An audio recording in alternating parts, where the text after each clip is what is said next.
house, baseline, rolling through the avenue. Good people trying to make it through. Different backgrounds, different scenes, still chasing similar dreams. You like your truth with a sharper edge. I take mine slow with some room to stretch. But somewhere between the black and white, we might both walk away alright. No need to cancel, no need to run. Sometimes the best talk start uncomfortable ones. Devil's advocate, talking positive vibes, real conversations make the culture feel alive. Devil's advocate, step into the light. Maybe understanding starts when we stop trying to fight. Corner booth with the neon glow, laughing while the old debates flow. No perfect answer, no final king. Still worth hearing what another voice brings. Some people fear what they don't discuss. The pressure slowly breaks all of us, but open dialogue clears the air, reminds the room that people still care. You don't gotta agree with me, I don't gotta agree with you, but maybe we leave smarter than when we walked in. Hands up, heads clear, bring the hard talks over here. No fear, no shame, everybody learning in the game. Devil's advocate.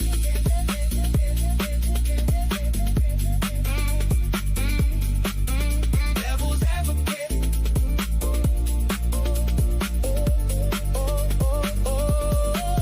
Devil's advocate.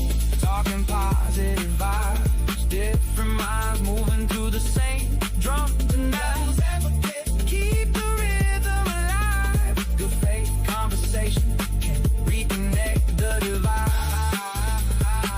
Yo, that was a good song. That song is brought to you by Evo Eddie. A really good song. I liked it. I really liked it. It's definitely going to be I'm definitely going to use that for when I do my TikTok debates. I think that's a fun song. Okay, let's get started. How's everyone doing?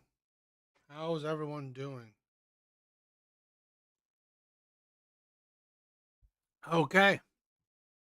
I want to start with this. I just saw this video come across my for you. I wanted to check it out. It's from the Lapif Network. I like their stuff sometimes, right? Black women have a lot of crazy things to say, so I always thought it was interesting. Let's get started. Let's check this out. Lying become better than the truth. Trev, You know that, Trev.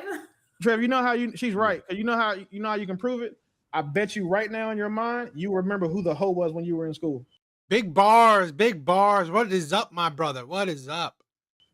Right, because now, it was, it was like you. My school was lucky enough to have two of them. Exactly. Yeah. Right now, if we ask, like my son is 20, if I ask him who the hoes were that he went to school with, he'd be like, "Dad, all of them." Like it's not even memorable anymore because it's so common. Like the girls who were sucking dick when we were in high school, few and far in between. Right now, most of them are. Like it just talk to your kids. They'll tell you like, "Dad, yeah, I don't know how you said you was 16, bro. I was 4." Like, wait, hold on. First of all, nigga, why were you 14 getting head?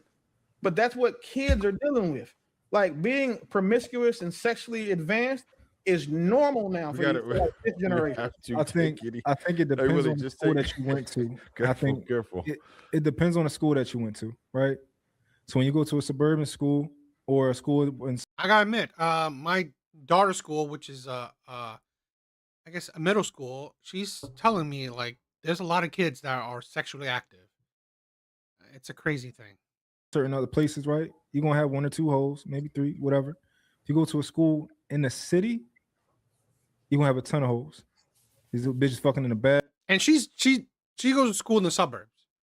She goes to school in the suburbs, so I don't know what he's talking about.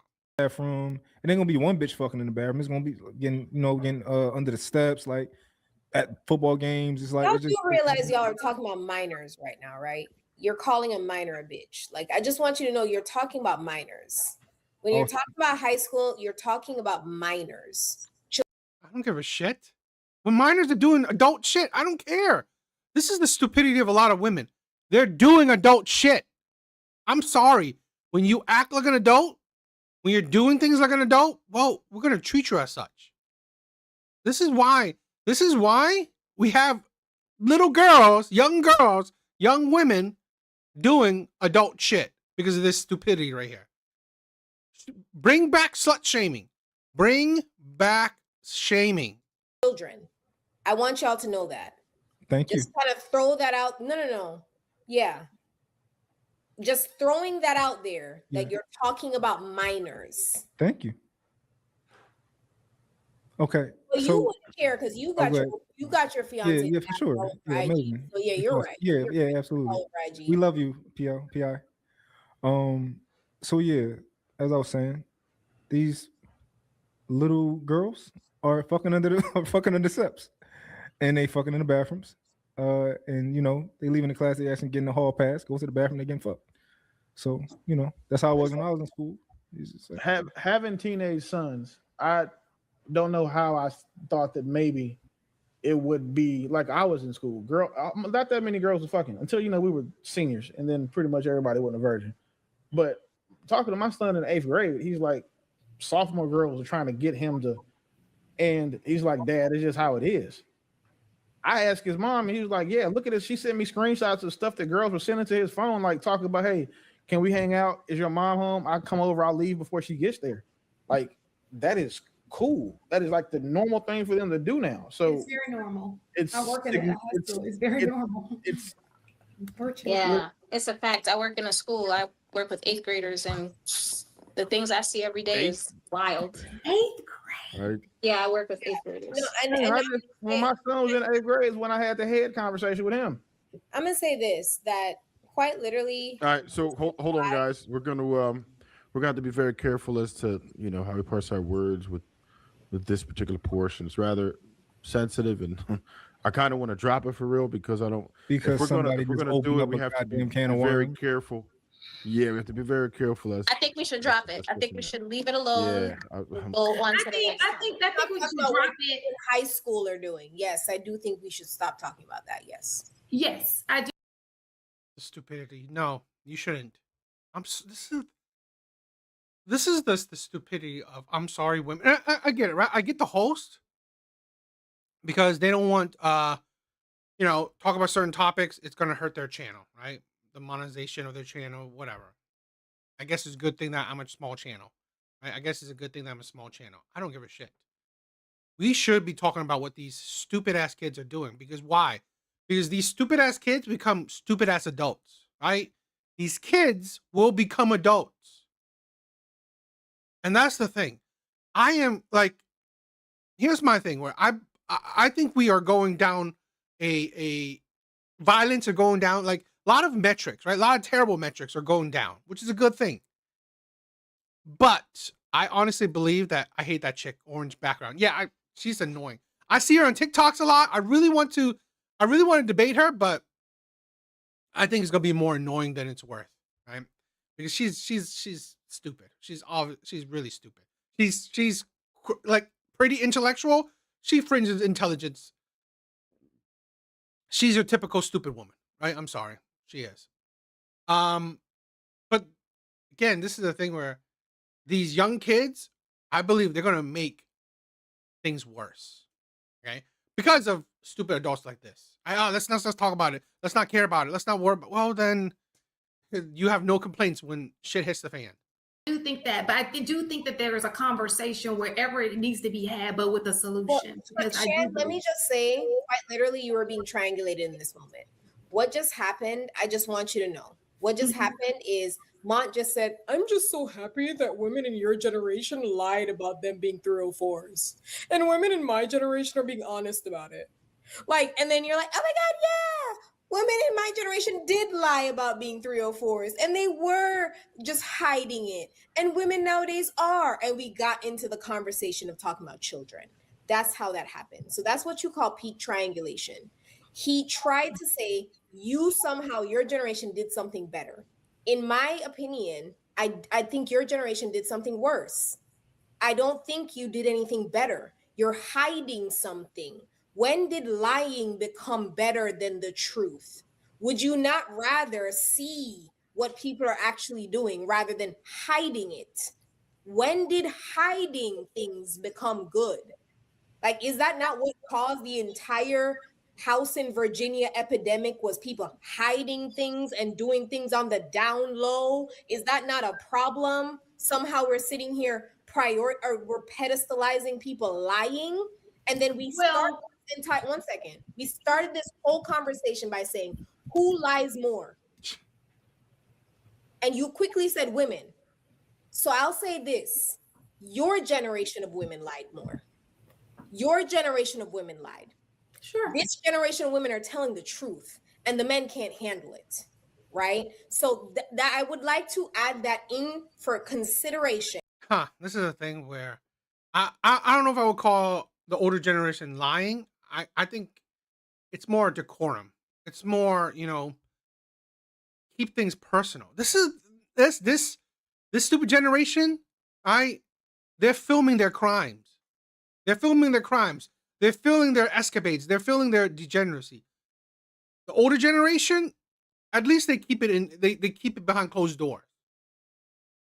So if you're saying yes, that you're being honest up front, okay, but it doesn't make it different, right? I think STD rates are going up. HIV rates are going up. Right? STI rates are going up. So I don't know what you're talking about. I don't know what you're talking about. It's like, are you having less sex? Not really. You're not having less sex. I mean, you may be. I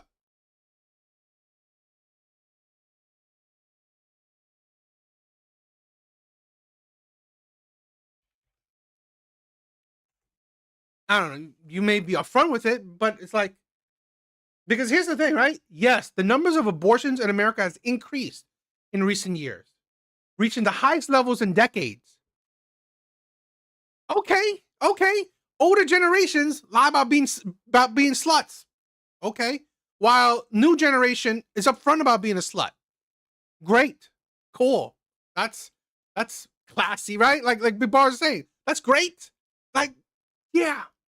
Now we upfront know who the 304s are. We upfront know who the sluts are. Great. Awesome. How's that make anything better? And then saying that, oh, man can't handle you. Handle what? What truths are women saying? What truth are women saying? I really don't know. Weaponry, what is up? People are too lazy to wrap the burrito.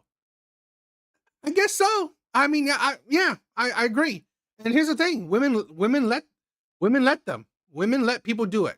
So, that maybe that's what's happening, because I'm sick and tired of women in older generation demonizing women in the younger generation for simply being upfront about their mistakes. And this is the thing: it's the weakness of the men on the panel, right? That you don't check unruly women. Indicative of the black community. I'm sorry, my brothers. Right? I have a few black followers. I'm sorry, I won't be upfront. The black community is a matriarchy, not a patriarchy. That is what's ruining the black community. 4 of these black men should be checking this stupid ass bitch. I'm sorry. Like, what? So, yeah, the older generation were lying, keeping it behind closed door that they're a slut. Okay, great. You are upfront with it. Your generation is upfront with being a slut. Which one is better? Now, men don't even, before, men assumed you weren't. Now men know that you are. Mistakes, being upfront about their truths, because they actually didn't have a choice. We gave them iPads and phones before they can walk. So they were forced to grow up in front of us on camera. And we're sitting here, oh my God, clutch pearls. Yeah, maybe you shouldn't have gave him a phone. So I think let me say this. No, I got you saying, but real quick, I just want to ask you, did you understand my sarcasm when I was talking about women of your generation? Or did you think that I was saying that y'all did the right thing? Just curious. Did you understand that? So let me say this real fast. It was not popular to want to give yourself out. I'm not saying we hid it. It just was not popular. That's not something most women did, okay? Second of all, if you did do it, you didn't brag about it. It wasn't a badge of honor. So So you don't get on the internet saying, oh, I give it to everybody. That wasn't a badge of honor. Everybody makes mistakes, absolutely, but you don't brag on your mistakes. You try to correct your mistakes, right? So I think that is the difference. Decorum. A bit of shame. Modern day stupidity, no shame at all. That was not popular to sit there and just sleep around with people. It just wasn't. From at my school, that just wasn't popular. But did you understand, at least when I was saying that to you, that it was sarcasm? I wasn't actually saying that you guys were. And they still was lying. Period. Okay, I just, because if you thought I was being, no, that was sarcasm. That's it. That's all. Women still I was lying. calling y'all essentially hypocrites, and saying that y'all did the same thing, but y'all hate it. But hey, we can't argue with that, nigga. You seen Freak Nick videos? We know exactly. I was gonna bring Freak Nick. Yeah. Watch the documentary. I'll get your auntie in. Oh, Freaknik was somebody mama. You said Ashanti was in. Freaknik. I don't care what nobody I says. bet some of Somebody y'all mama was aunties in ran.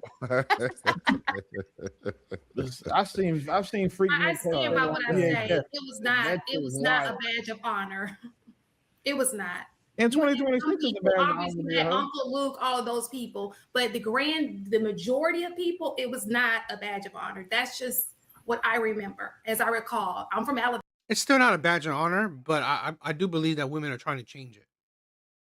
Right? More and more women are fine with it, or they cheer it, while men just like they're tired of it. So, but the type of men that would take advantage of it, they don't care, and the other men that do care is like they're drowned out. Alabama, it just wasn't a thing. Maybe it was in your city. I don't know. It ain't safe to be a hoe in Alabama. Y'all HIV rate higher than giraffe pussy. Shan, they still lying about it. Still. Yeah. Shan, don't make them make you feel bad. They still lying about it. They just I'm not. I stick to that's what I remember. You can't make me change my memory. He's triangulating like he did, and that's maybe women wasn't as sexualized back then. And that's you know what I mean? It wasn't what it is now, because I'm Generation X. It wasn't what it was now. You know, it seems That's true. You're talking about one person. That was a demographic of people. That's you guys not had more STDs.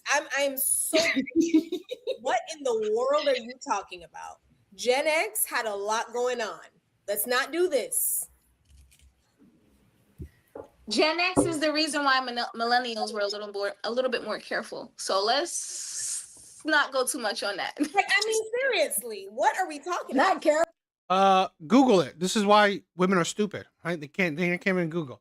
Yes, sexually transmitted infections have increased significantly compared to past decades.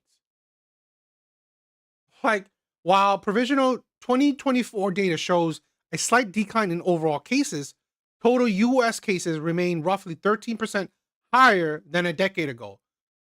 Syphilis cases have reached their highest levels in decades. The infections are rising rapidly among older adults. Y'all was wilding for respect. Hey, so is this a millennial versus Gen X thing right now? Because I don't know. I think I'm the only millennial on here. No, I am. It is millennial. I just checked it out. It's millennials. It's not. I need to know where So, all right, let's move on. Let's do some TikToks. I just wanted to check that clip out. All right, let's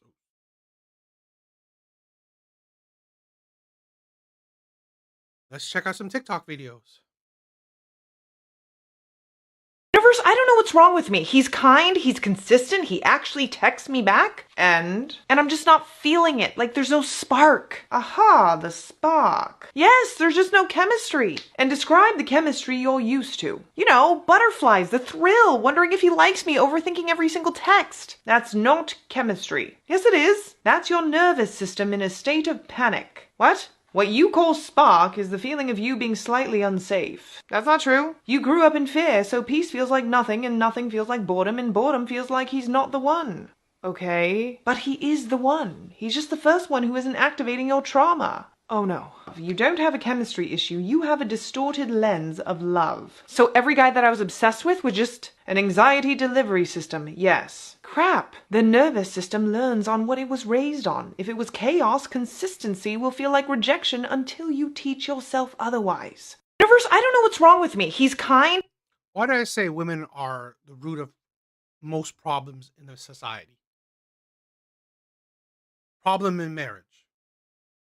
The problem in marriage, right here. The most clearest example of the problem in marriage.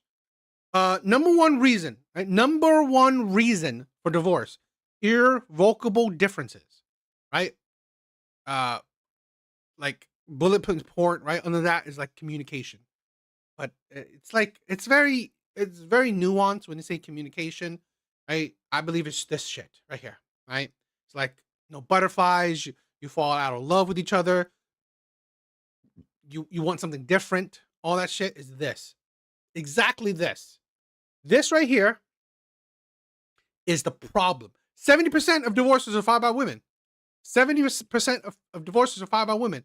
I believe the majority of divorces is because of this right here. This mindset. Women feel like there's no spark. There's no butterflies, right? There's no chemistry anymore. Because here's the thing where exactly that. Women get bored, right? There are certain studies out there that says women get bored quicker in long-term monogamous relationships. They get bored quicker. You wonder why. You wonder why.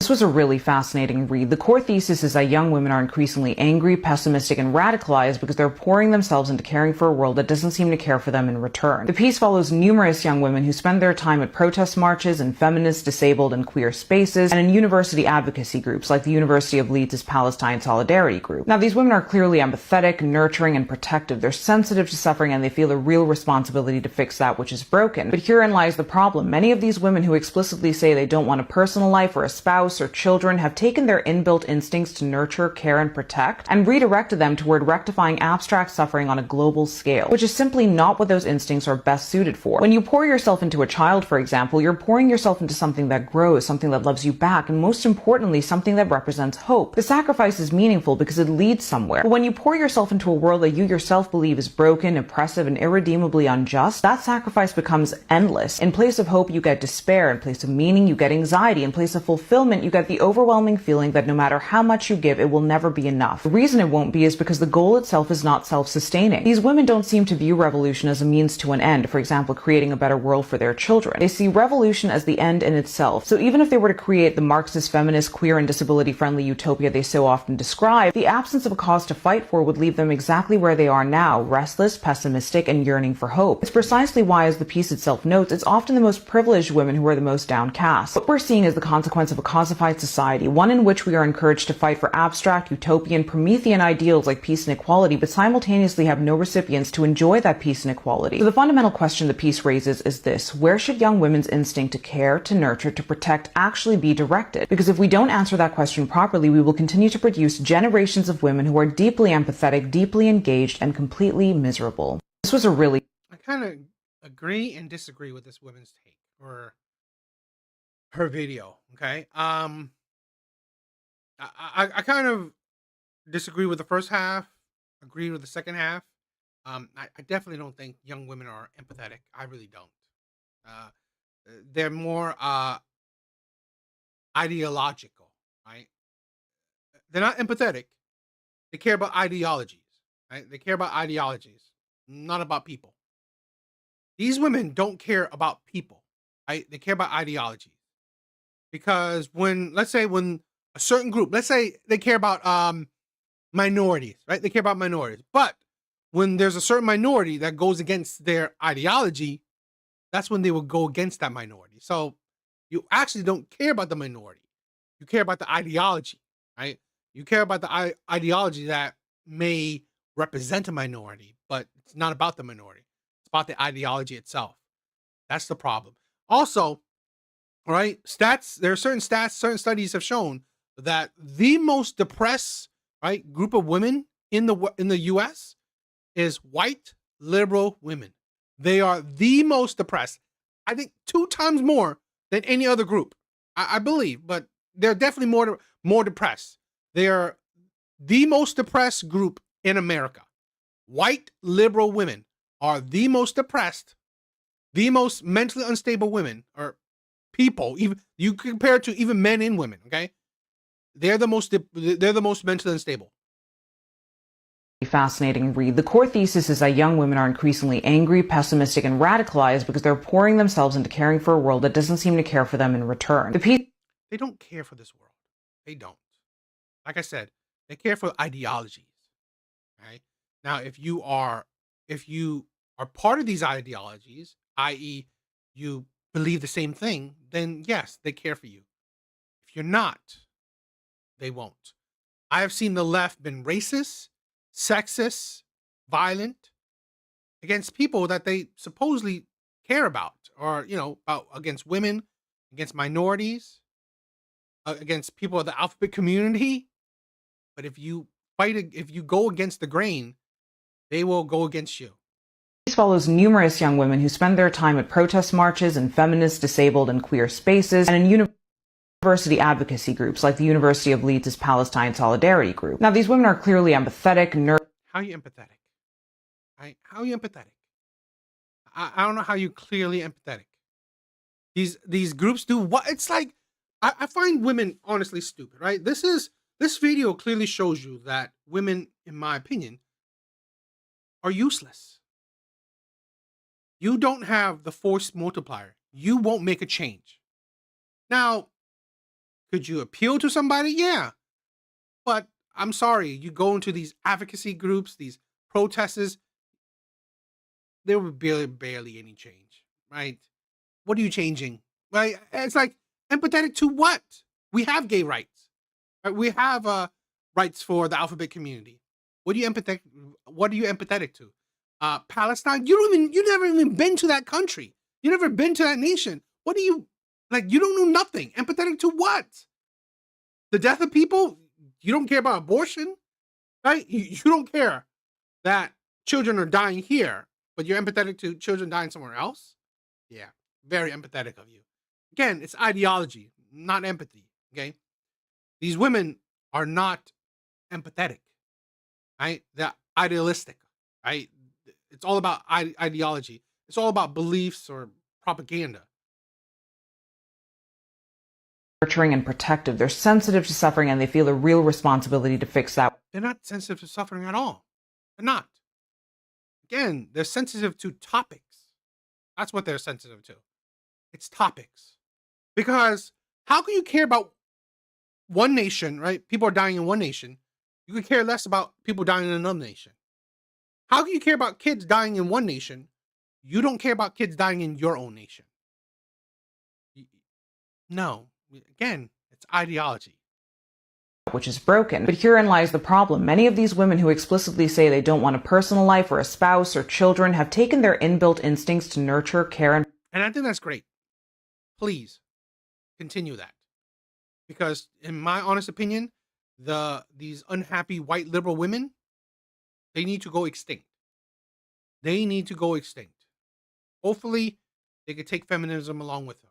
Protect and redirected them toward rectifying abstract suffering on a global scale, which is simply not what those instincts are best suited for. When you pour yourself into a child for it is useless. I'm sorry. As much as our certain people hate war, you don't get things done on a global scale without war or the fear of war. Okay? It is the fear of force that gets things done. Right? Gets things done on a global scale. It's the fear of force. Without the fear of force, why would any other nation listen to you? Who are you?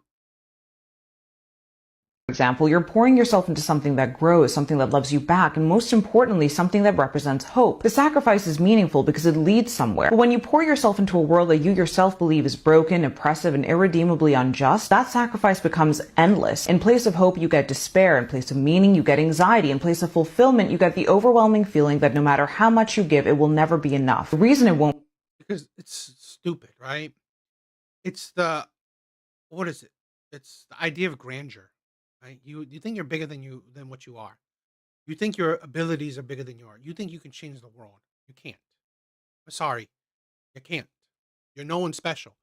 Majority of women are no one special. They're average people, some even below average. You're nobody. You won't change the world. Period. Okay?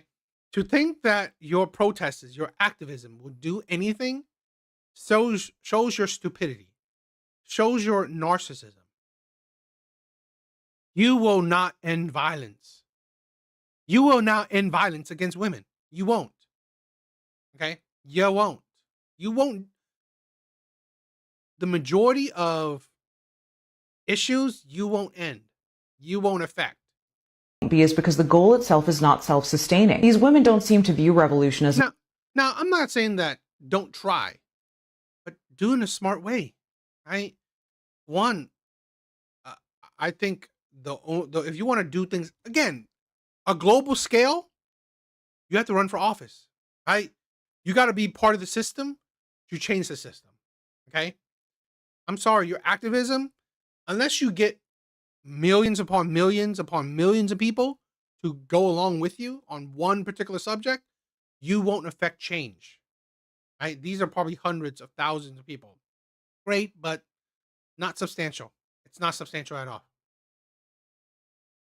Means to an end, for example, creating a better world for their children. They see revolution as the end in itself. So even if they were to create the Marxist, feminist, queer, and disability-friendly utopia they so often describe, the absence of... That's the insanity, right?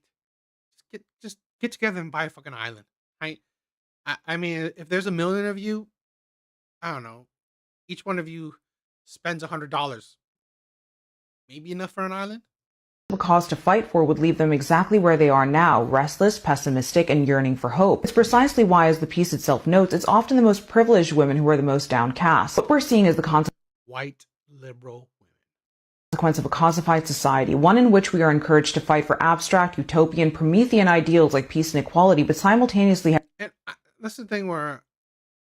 That's the importance of the red pill, to wake people up. It's not about hating women. It's not about any of that shit. It's about understanding reality. Utopian, you're stupid. It's hopeful, right? It's hopeful, but stupid nonetheless.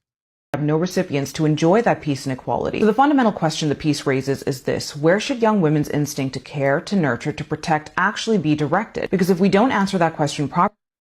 Your family, your husband, your children. I'm sorry. The majority of human beings, the greatest thing you can do for the majority of human beings is reproduce. Most of us won't be a Elon Musk, a Trump, a Albert Einstein, you name it, right? Someone that's changed the course of history, that has affected human history. Most of us, 99% of us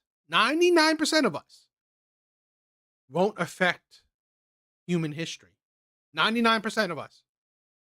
The best thing you can do that actually makes an impact on human history is reproduce. Have children, have a family, produce future adults. So those future adults can produce future adults. That is the best thing you can do. That's the number one thing you can do. And only women that today are trying to fight that obviously biological fact. We will continue to produce generations of women who are deeply empathetic, deeply engaged, and completely miserable. I agree with you, completely miserable, not empathetic. Engage, I don't know. I just graduated from USC with a bachelor's in business administration, and sometimes when people find that out, they'll ask me if I invest or if I buy stocks. I tell them that no, I don't participate in the stock market, and I don't even have a 401k. I opted out of it. And they usually call me a bad business major, or they're like, oh, you don't know what you're talking about. But the reason why, and this is the advice that I give other people too, is because right now the stock market literally means nothing. It's so overinflated. It is literally a bubble on all fronts. Even the most stable portfolios that you can get for a 401k are just like not going to hold their value in the upcoming years. A main contributor to this is the AI bubble, because most of the S&P 500 is made up of companies that are heavily like inflating their stock and their value by using AI valuations, which are not proving to hold their value.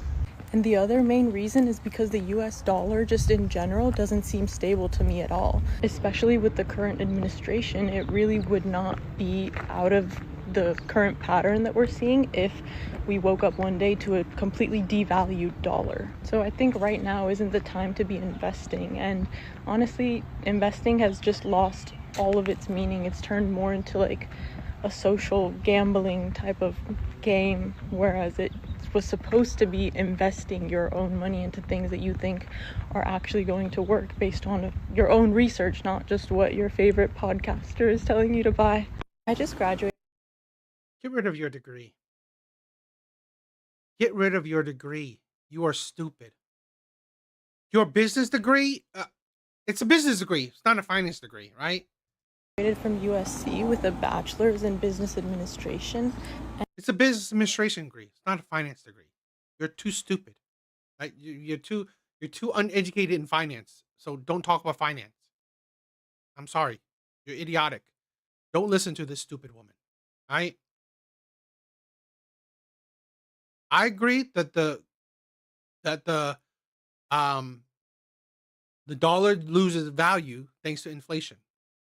But here's the stupidity. If you think the dollar will tank, that will literally destroy the world. If the dollar will tank, I'm pretty sure it would.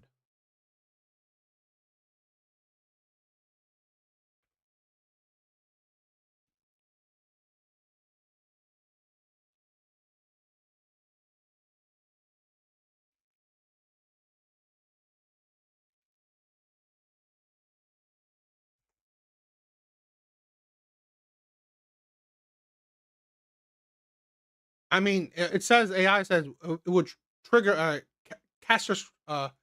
catastrophic systemic global financial crisis, likely causing severe, long-lasting economic depression, reshaping global power structure. She's stupid. I'm sorry. The dollar won't tank because the world won't allow it to. Hell, the U.S. won't. The U.S. alone won't allow it to. Hell, like we have companies in the U.S. right that has a bigger GDP than most nations on this earth. What's the point of women's degrees? Sorry, give me a second.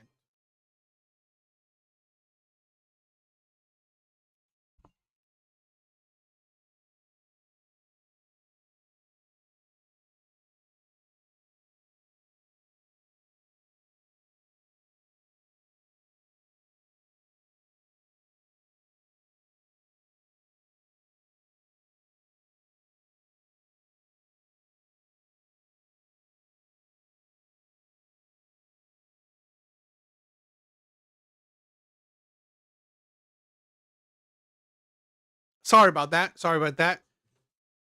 Fear. What's up, my brother? What is up? Thank you for being here. All right, let's get. This woman is idiotic. And sometimes when people find that out, they'll ask me if I invest or if I buy stocks. I tell them that no, I don't participate in the stock market, and I don't even have a 401k. I opted out of it. And they usually call me a bad business major. Or I mean, I wouldn't call it a bad business major. It's a bad financial move, right? All's well, my brother. All's well. That is a bad financial move. I've said this before. Investing in stocks has made me a six-figure man. Investing in stocks has made me a six-figure man. And my medium earnings is lower than average, right? I make about 40K a year. Nothing special. It's below average, right? So I'm not doing great. But thanks to investing, thanks to budgeting, saving, I have a six-figure net worth. That is thanks to stocks. That is thanks to investing in stocks for 6 years. And here's the foolishness of this woman, right? Let's say hypothetically it pops, right? Hypothetically, the AI bubble pops, which no one is forecasting, right? So no one's forecasting in the next couple of years. It is still the beginning of the AI trend. Okay, not the end, not the middle. It's the beginning of it. Even if it pops, there's no guarantee when it will pop, right? And here's this person who said this, right? And I love it. The S&P survived the Industrial Revolution, 2 wars, the Great Depression, the stock crash in 2000, 2009, and 2011. And, right, certain studies have shown that if you had invested in 2000, 2009, 2011, your money would have drastically doubled, right? Doubled or tripled, or it would have gone up, right? But if you listen to, honestly, a foolish woman like this, well, you would have been still dirt poor, probably living paycheck to paycheck. Like, oh, you don't know what you're talking about. But the reason why, and this is the advice that I give other people too. Stop giving advice. I'm sorry. You're low IQ. You don't know what you're talking about. Particularly since you don't invest, so you don't know.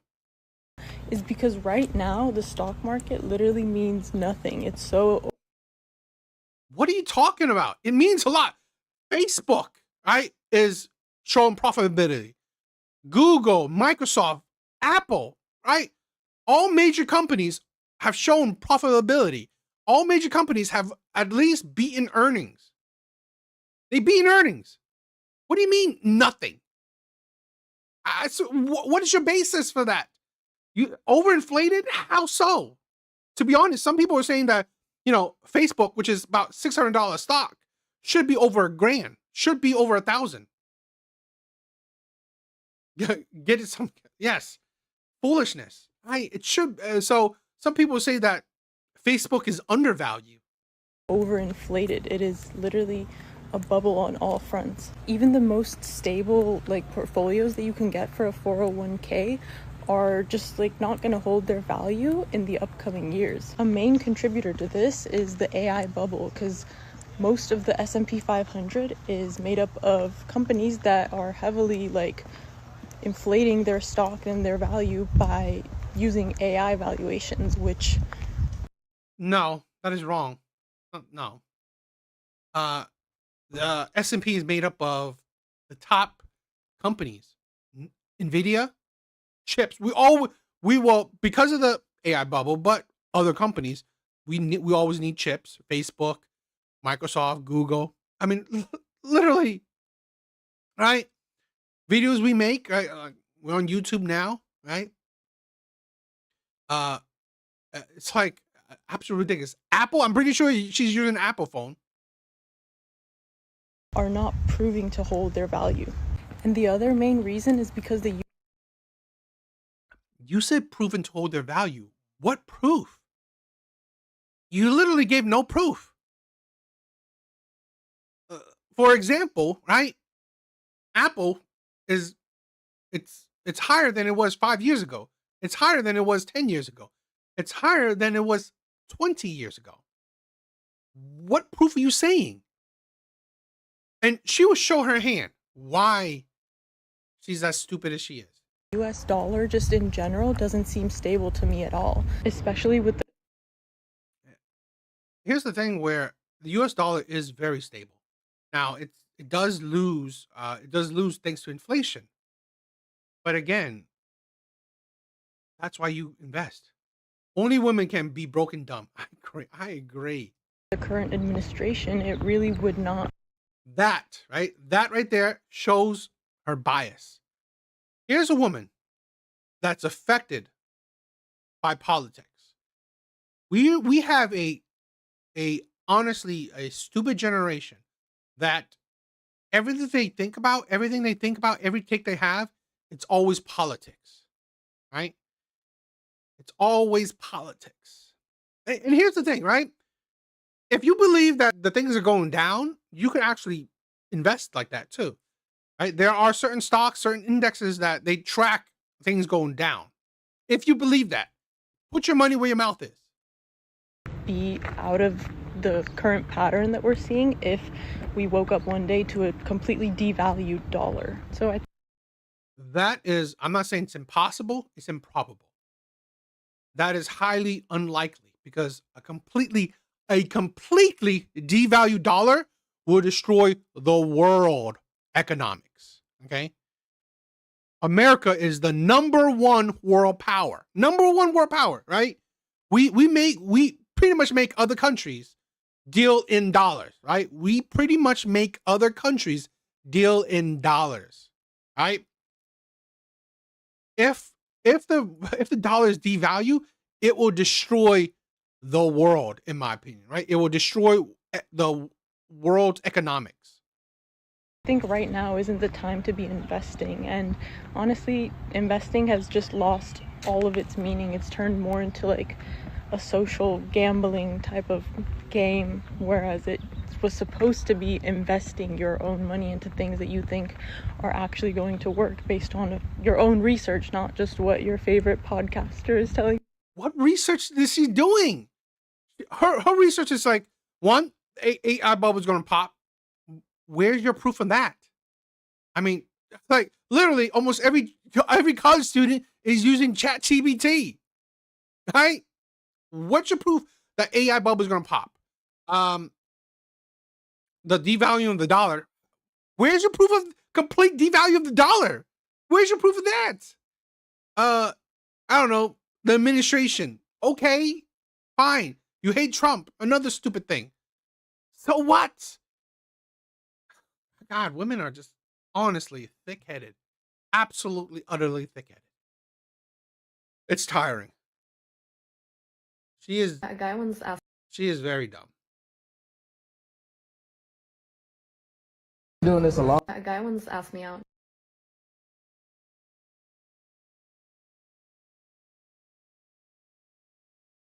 All right, let's check out some other videos. A guy once asked me out on a dating app. I asked for a reference because I wanted to talk to someone whom he had dated before. And when I talked to her, she basically told me, like, he seems safe, he seems like a okay guy. And then a few days later, she got back to me and was like, actually, there's one thing.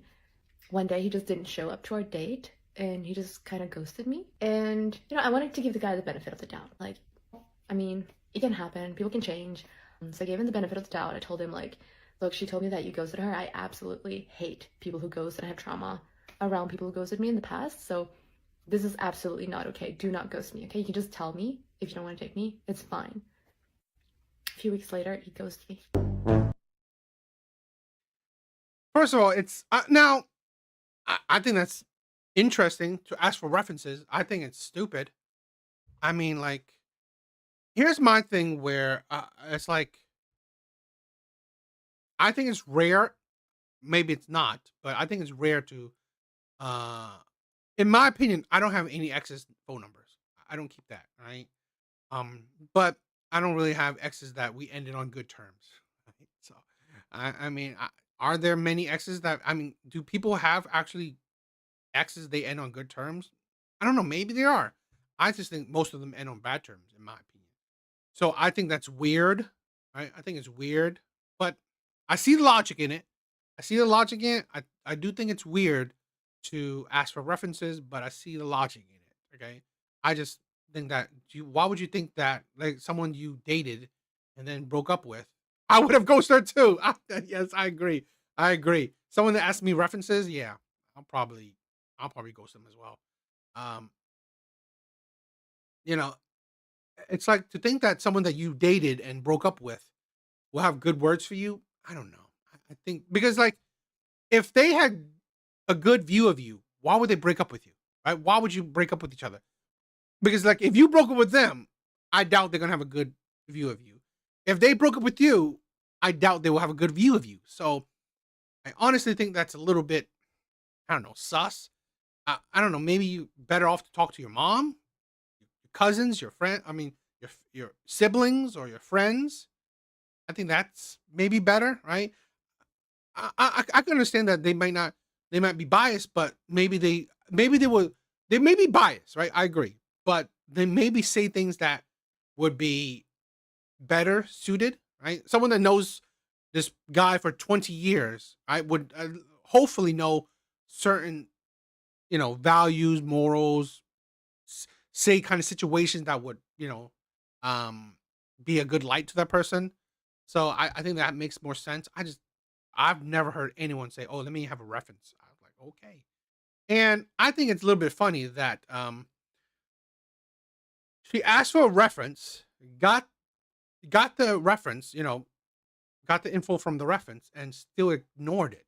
Right? She still ignored that. Okay, this guy ghosted me, and you don't want to be ghosted, so you ignored that and continue to talk to the person.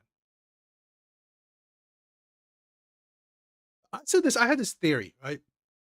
I have this theory with women where that men don't necessarily lie or switch up. It's more that women ignore red flags, right? Now, I've said this before too. Red flags can be big or small. Red flags are just determinants, right? Like, okay, that is a red flag. That's a red flag. You collect all these red flags and you decide if all of these red flags or how big the red flag you collected, if it's worth, cutting this person off. She found a red flag that she didn't agree with, yet she still ignored it. This video is weird on so many levels. First of all, asking for a reference on a dating app? When I compared dating for men to being a job candidate and dating for women to being an HR manager, this is not what I meant. I meant it as an analogy. But turns out, it is closer to reality than even I expected. Again, there are weird people out there. Some even ask for references. But the guy actually provided it. How weird is that? Instead of going, "What? Reference? This woman is crazy, I should stay away from her." He was like, "Okay, let me provide her with a reference." And then it gets even better. He provides a reference from a girl he ghosted. How stupid is that? Out of all people, you provide a reference from someone who will probably say bad things about you. I could maybe understand if he was like, "Okay, let me give her a friend's number who uses a voice changer and says only good things about me. Or give a number of my sister. At least it would be fun." But no, he probably chose one of the worst possible options. And this chick, she asks for a reference to understand if the guy is okay. She gets a bad review and she's like, "It is fine. I'll give him the benefit of the doubt." What's going on? Is logic present in the lives of these people? Why do you need a reference if you're just going to ignore it? Man, this... Yeah, great. Red Door, what is up, my sister? What is up? Hope you are doing well. All right, let's continue. Bro, if you're one of those people that'd be like, "Oh, I would never be a feminist, bro. No, I'm not a fucking feminist. No, feminists are fucking crazy, bro. You're dead ass a misogynist, and I don't fuck with you."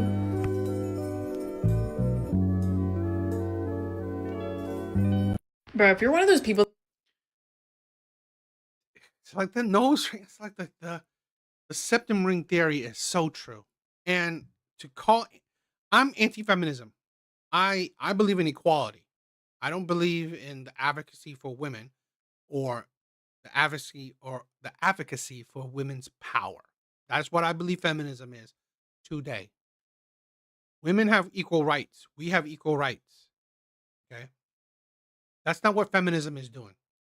Feminism does not want us to have equal rights. Feminism wants women to have power. Period. Right? They want women to have power.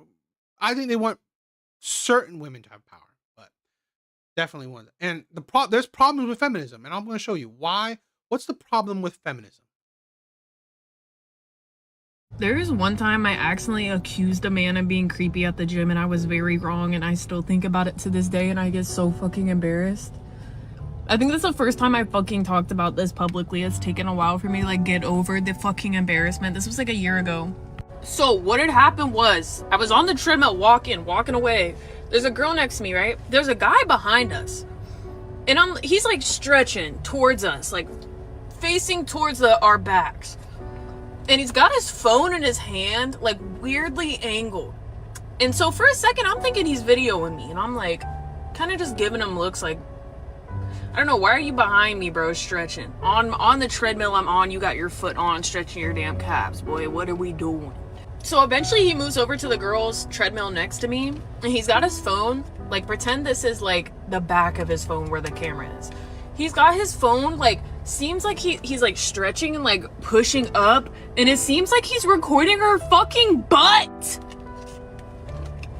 And I'm like, I was getting creepy vibes with me, but like, whatever.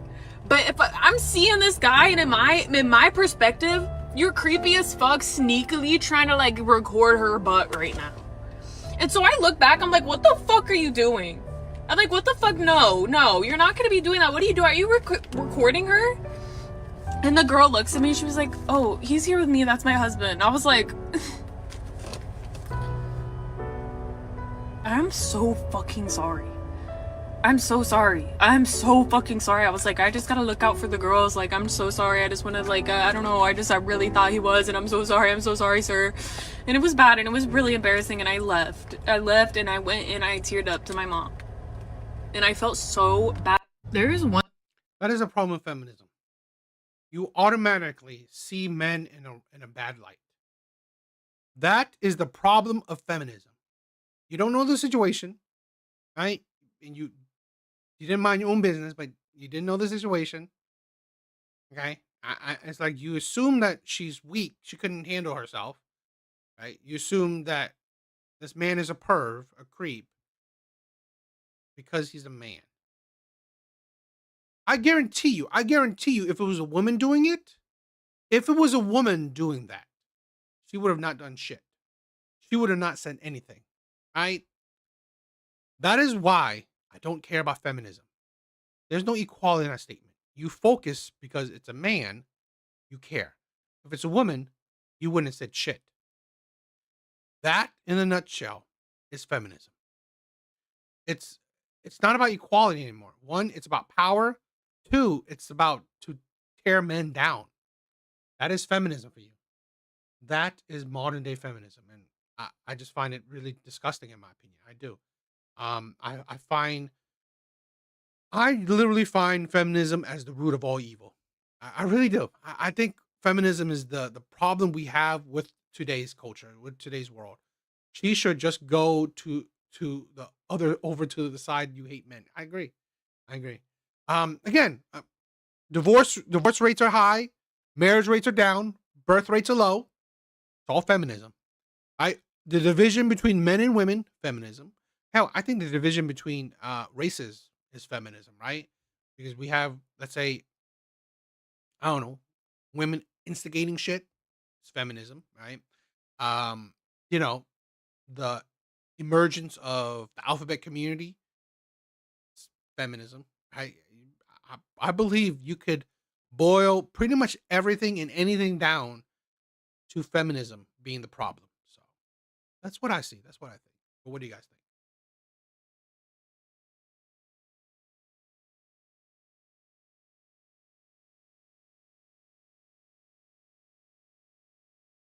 I want to check this one out. I don't really know it. She was telling a story. Maybe it's good, right? Sometimes these women's story might be interesting to react to.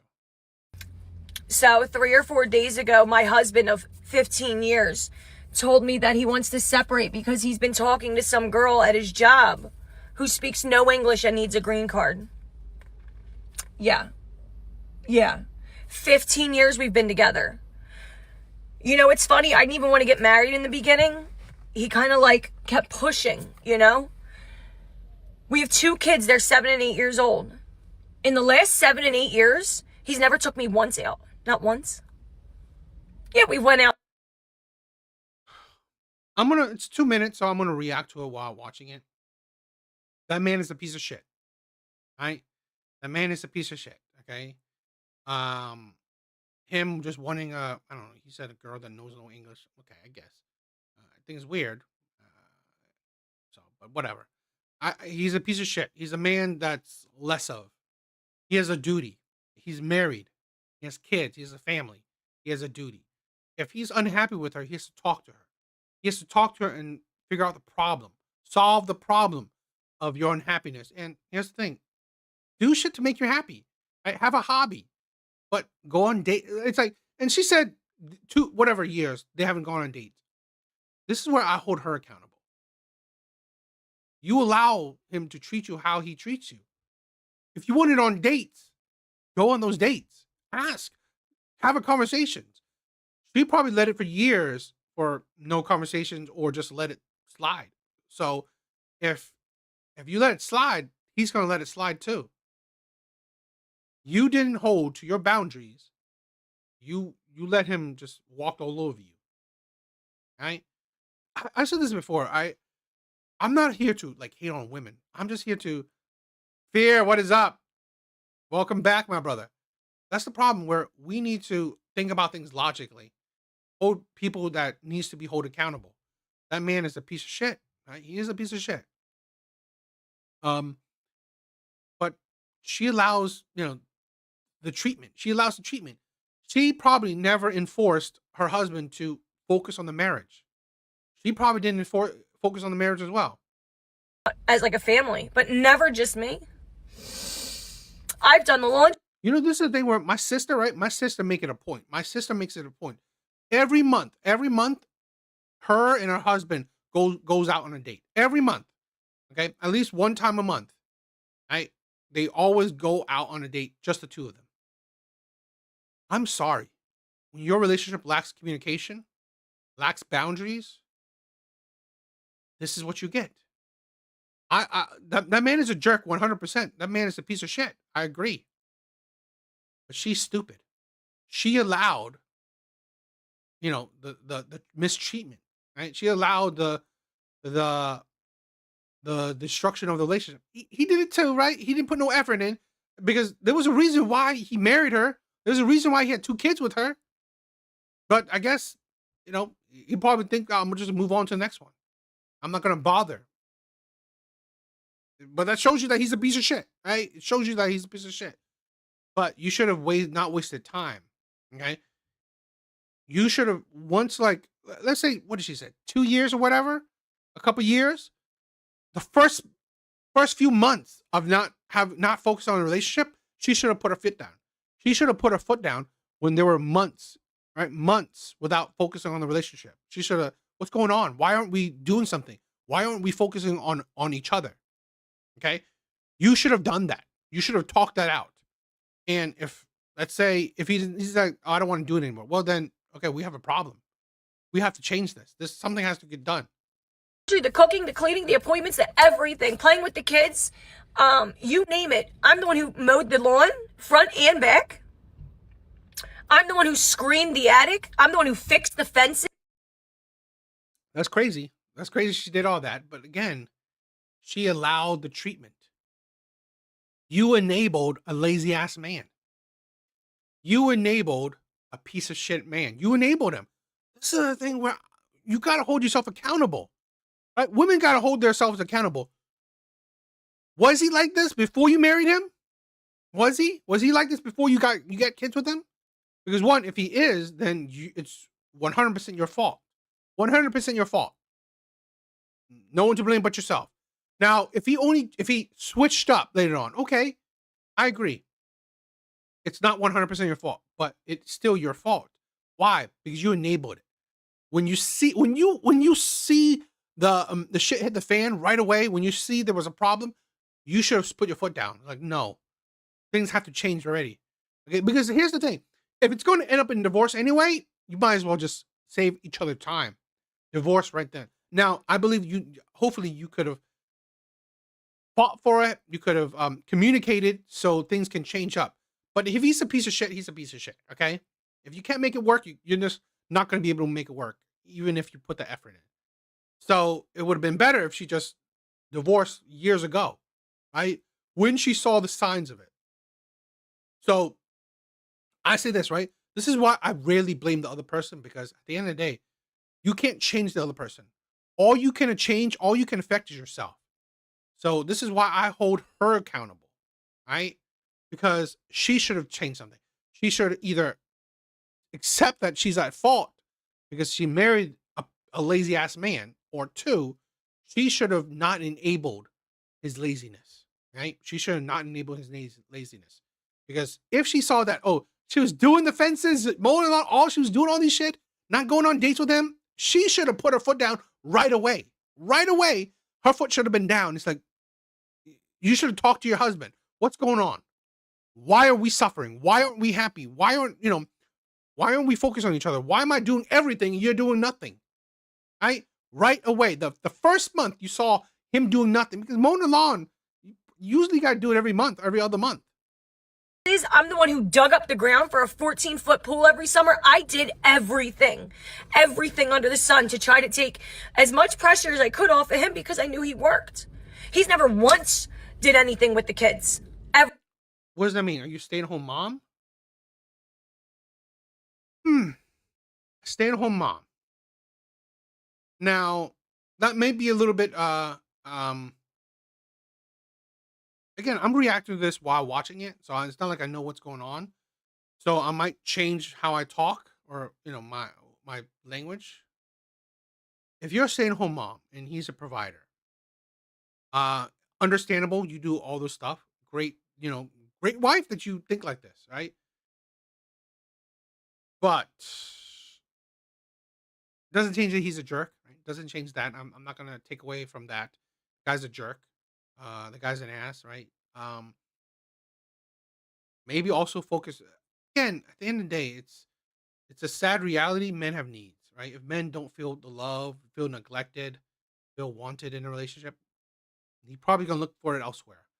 If another woman is showing him that affection and love, sad thing. Now she's saying that, like, they're not going on dates, but then did she put her foot down? Did she make an issue that, oh, we need to go on dates, we need to do this? Because if you were, and you find out that he still didn't want it to you at the very beginning, right, at the very start of it, then obviously he didn't want to be with you. And I figured, you know what? It might be because he's tired. He worked. There were red flags from the beginning, and I ignored them. This is the thing. Why do I like to listen to women's videos, right? Because they help me, right, reinforce my theories. They help me reinforce my theories. I've said this countless times before. Men don't really lie, right? Yes, there are liars, but why I say men don't really lie? Because I think men aren't Casanovas. Most men are not players, right? Men say lies, but it's a lie, right? It's a lie. Men aren't that good at it, and women aren't that dumb. That's how. Maybe I'm giving people more credit than they deserve, but that's how I believe it. Men aren't that good at lying, and women aren't that stupid. Okay, men don't really switch up. Okay, I don't believe men really switch up. I believe what I really believe, and this woman said it. Women ignore red flags. Men do it too, right? Men do it too, but women ignore red flags. So instead of the narrative that men lie, men switch up, it's that women ignore red flags, right? You see red flags, you just ignore it. So then later on, you call it a lie, you call him switching up. But in reality, you knew it was a lie. You knew what type of person he was, right? You just chose to ignore said red flags. That is why I do like watching videos like this, right? Because it helps me reinforce certain theories I have about women in general. I honestly believe men don't really lie. Women just ignore red flags. So if he was a player, you knew he was a player. You just thought he was good looking. You thought he was tall. You thought he had a good D game. You thought he may be wealthy.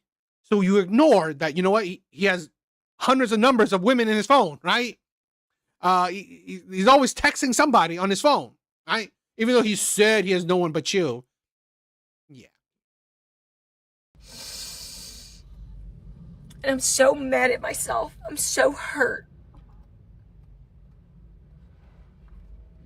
Now I got to figure out how to come up with half the money to pay for bills and the mortgage. Take care of my kids. Get them to appointments and do everything still by myself. It's kind of annoying. The audio's out of sync. It's annoying. Sorry. I don't know why. It's the video itself. Never trust a man. Typical woman. You chose the one man to marry, the one man to give a kid. You come online to say, never trust men. Bitch, are you stupid?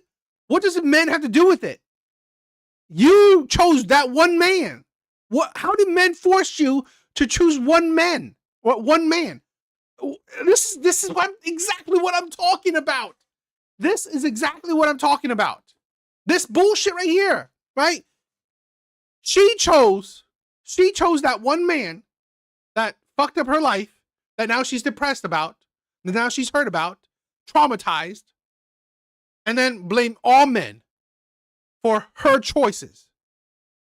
This is the stupidity of women. This is the irrationality of women, the insanity, the mental instability of women. Make it make sense. You chose that one man that has traumatized you. You chose him. No other man, your father didn't, your brother didn't. No one forced you to pick that one man. Whiskey, what is up, my brother? What is up? I hope you're doing well.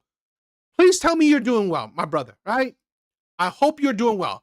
Right? The last time I talked to you, you fell off the wagon. My brother, I hope you are doing well. Yes. She chose the one man. She chose him. Nobody forced her to choose said man. And now you have the audacity to come online to blame all men, right? Don't trust men. What? What does that have to do with men? What does one man have to do with men? I'm glad you're fine. I'm glad you're fine. I hope you're, my brother, keep on doing well. Don't trust a man. I'm sure my husband can't even, well, soon to be ex-husband can't even tell you what his teachers and kids, his. Don't trust your man. Don't trust your man. It is nobody else's fault, no other man's fault for your poor choice in a man. This is why, this is the importance, in my opinion, of content like this. Because we have to hold people accountable. Whiskey, come on, my brother, right? You are so strong, right? You are so strong. You cannot let your vices control you. Keep on trying, my brother. Keep on trying, my brother, right? I love you. I want the best for you, right? Keep on trying, my brother. It's a hard journey. Keep on trying. Yes, it's like you can't blame all men for your poor choices. That is the insanity of women. Blaming men for their poor choices. Kids' teachers' names are. I'm the dummy. Yes, you're the dummy. You're the dummy. You chose it. You chose it. I like the taste of whiskey, and it's cool, right? I don't know if you fall off the wagon. It's like it's overindulgent, right? If you're like drinking a glass of whiskey every night, okay, that's cool. That's not the worst. Now, if you're drinking a bottle of whiskey every night, you have a problem, right? If you're drinking half of a bottle of whiskey every night, you have a problem. If you're drinking like I don't know, a finger, right? Usually they call it a finger, right?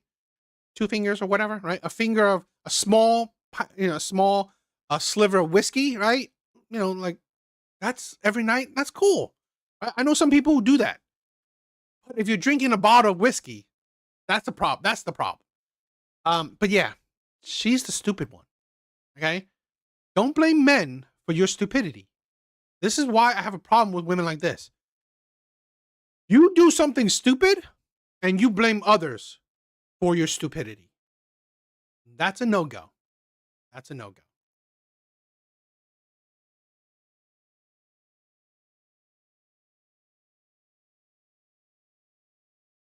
All right. And that's the problem, whiskey, right? Don't overindulge. It's like, because when we overindulge, and I've been there, right? When I overindulge, right, buying all this shit, I was almost at rock bottom, right? My account was negative. I had no savings. I had no investments. I had nothing, right? Besides buying products. I had debt, right? So I was buying things on debt. Yeah, that's not a good thing. Okay. I understand overindulging. So what I did was I went cold turkey. I went cold turkey and I didn't buy anything for years, right? I didn't buy anything for years. Now, once in a blue moon, right? I see something, I buy it. Okay. But I had to go basically cold turkey. Where I was like, no, I think I had to stop buying. So you gotta do a balance, my brother, right? You gotta do a balance.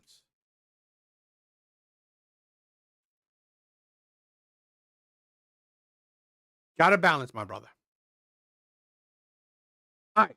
So this video is like 5-minute long video. So, and I don't really know about it. The little bit of the beginning sounds interesting. So I wanted to check it out. Hopefully it's good. Hopefully there's something to react to. Brent, what is up, my brother? What is up? But it's 5-minute long video. We're going to react to it while watching it.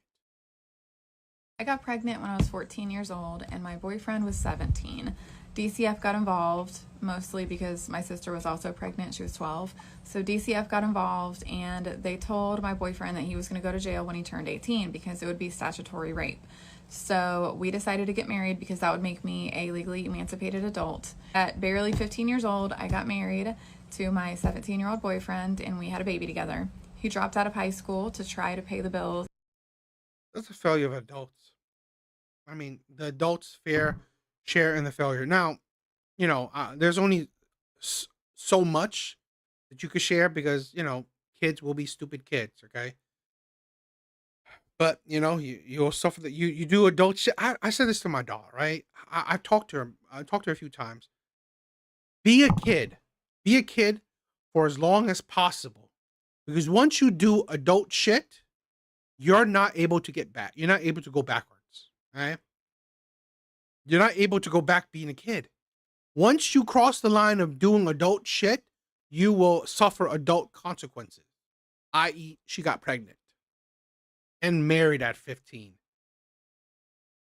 And support us, but we struggled. We couldn't survive. We were children.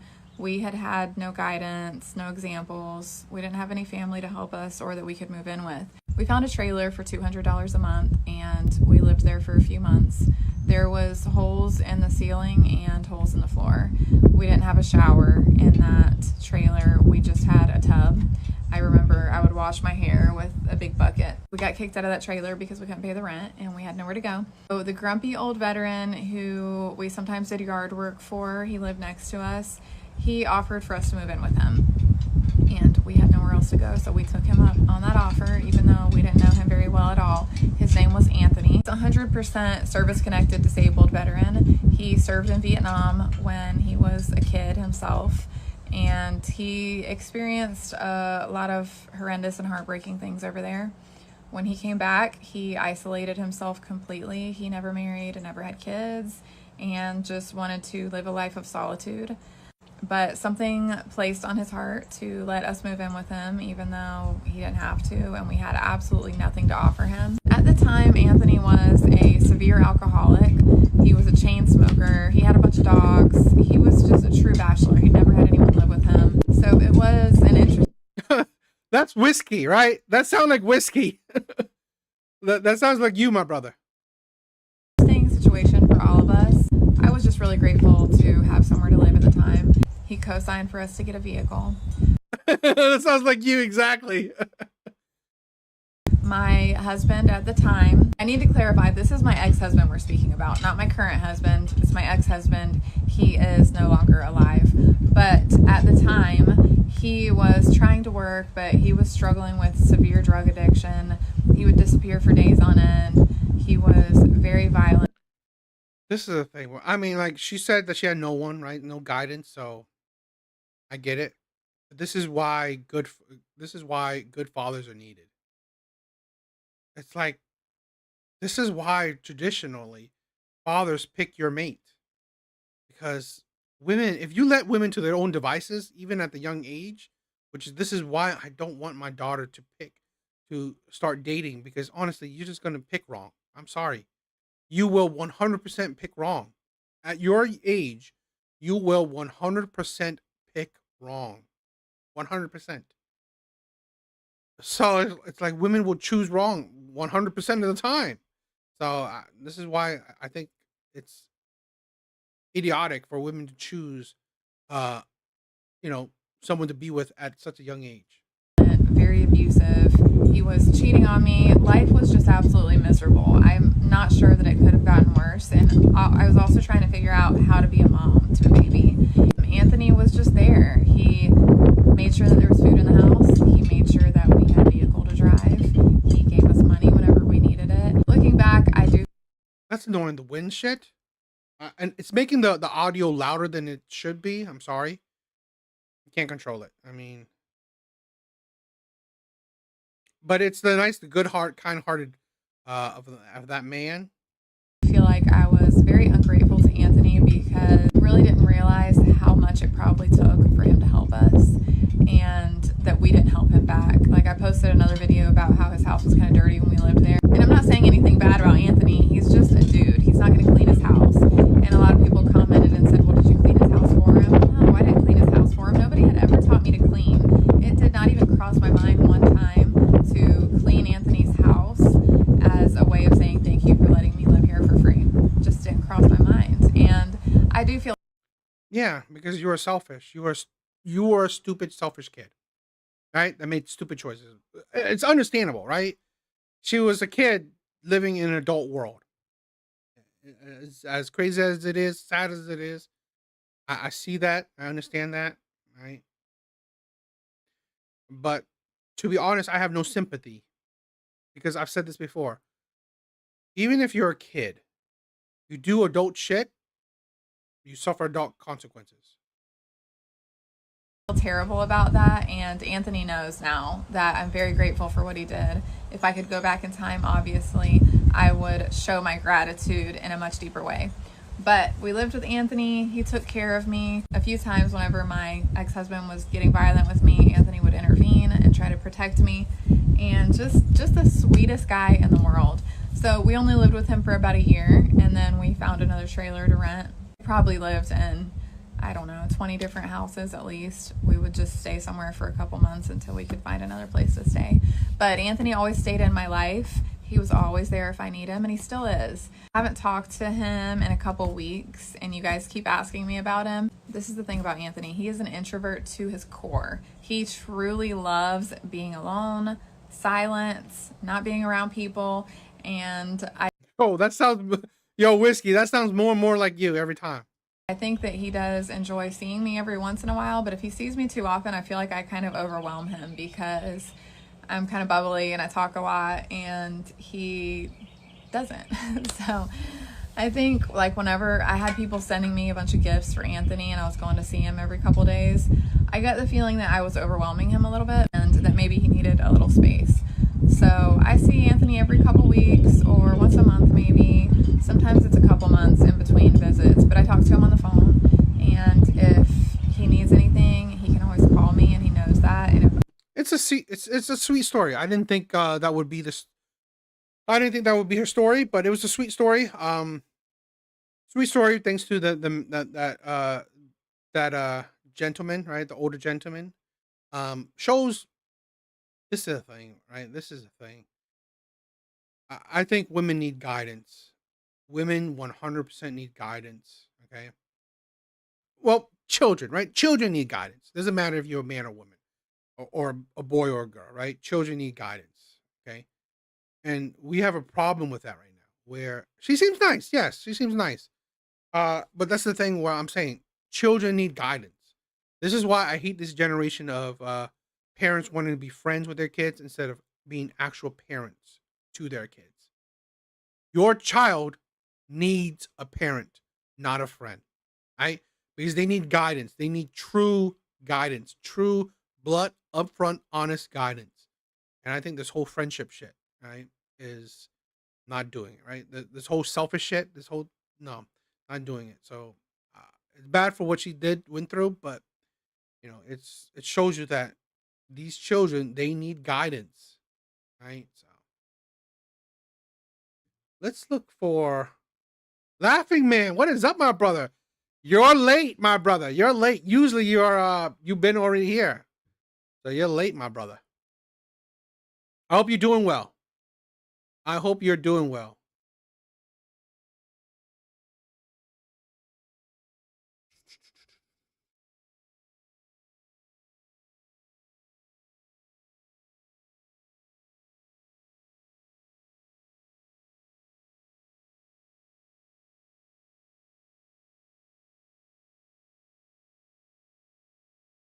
I want to check out some more videos. So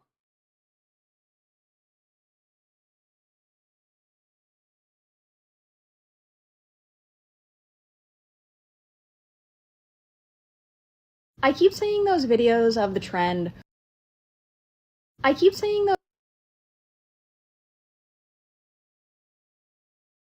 all right, let's check this one out. I keep seeing those videos of the trend where women are like, all of the men. Yo, you're doing a video? Doing a video myself, but not like this. I like learning about this, but not my forte. Really? Are you gonna post it on your channel? I do like those videos of people smelting, right? Melting metals and shit. So isn't that what you're doing? Is that the type of videos you're making? I'll be interesting. You should be doing that, my brother, right? You said you like, melting down precious metals. That would be pretty cool. Let's continue. I keep seeing those videos of the trend where women are like, all of the men that I've survived, and it's all of their exes or like 5 men, and it's just a list of like the meth head, the abusive guy, the homeless guy who lived in his car for 4 years and stole $5,000 from me, and so on and so forth. You guys know you don't need to date these people, right? Like, you don't have to date people. And maybe if all of your exes are problematic, you're problematic, or your dating habits are problematic, and maybe, just maybe, get to know them before you get to know people more before you commit, because there's a problem there. What do you mean you didn't see that? I'm starting to think you guys just like are not there.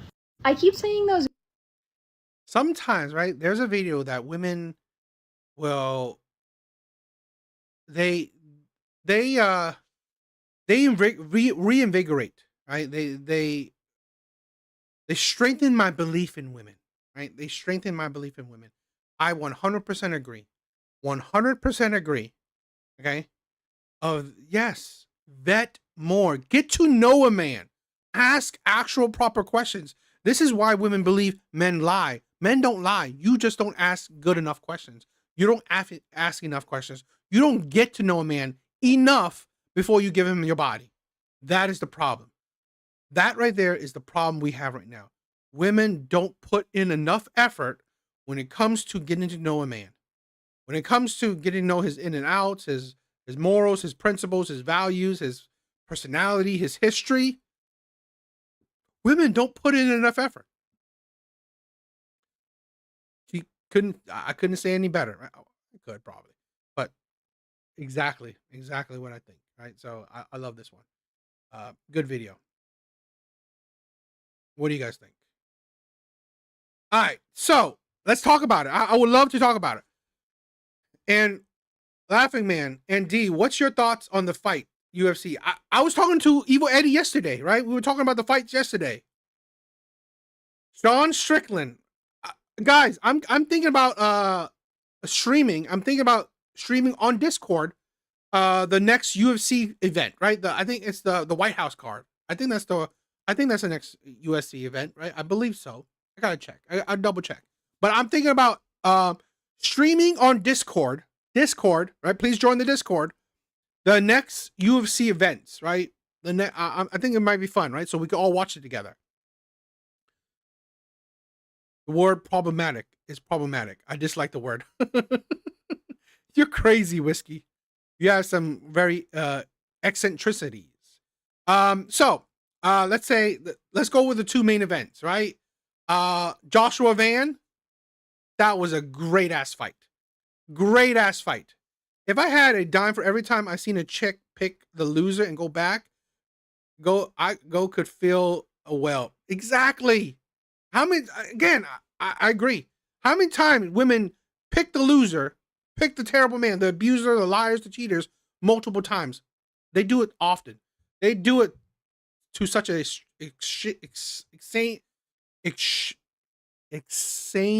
insane amount. It is crazy, right? So, yeah, it's crazy how they pick. Steve. No. Well, I'm thinking about streaming on Discord. I heard other people say that you could do it on Discord. Maybe not. Right? So we'll see. I'm not gonna do it on YouTube because they definitely would you know, shut me down. So definitely won't do it on YouTube, but I might do it on Discord where we can have our little get together, right? So we'll see. I'll talk about it and check. I'll check about it. I'll see if I can do that. But yes, Joshua Van versus Tyra, right? Takashi Tyra, whatever. That was a great ass fight. That was a great ass fight. And yeah, Steve, what is that? What's up? What's up? Yeah, I'm gonna be careful. I'm not gonna definitely won't stream it on you know, I'm gonna try it. I'm gonna try it like one of the small events on Discord, and we'll see. Right? I'm gonna try it. It's one of the small events on Discord, and we'll see. If it doesn't work, it doesn't work, right? But yes, main event was crazy. That was a decent main event, right? I did not think Sean Strickland would win. I 100% did not think Sean Strickland would win. I thought he would have lost. I could have said it was like a 90% chance that he would have lost. So it is crazy that he won. Thank you, my brother. Right? Missed ya. Hope you're doing well, my brother. Thank you for stopping by. Thank you for stopping by.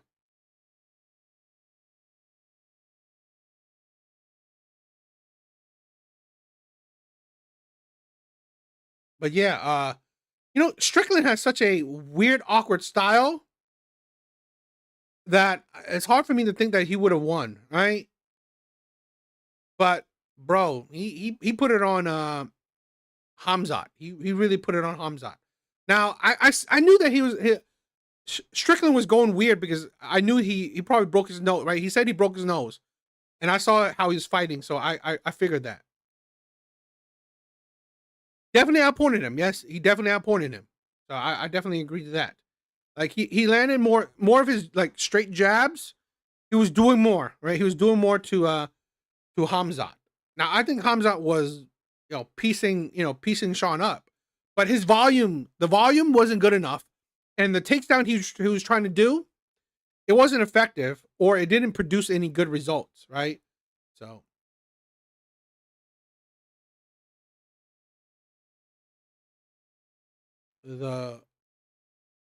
yes, we needed a champion, right? I don't think there's any actual U.S. champion right now. I don't believe so. I believe it's well, I mean, Joshua Van, I don't think he's American born, right? But I mean, yeah, it's good that we have an American born champion. I don't think we have that, we don't really have it that often. Right? There's not as many American born champions, so it's a good thing that we have an American born champion, right? I think it's awesome. I think it's weird. It's weird, but it's rare. It's rare for us to have an American born champion, so I thought it was interesting.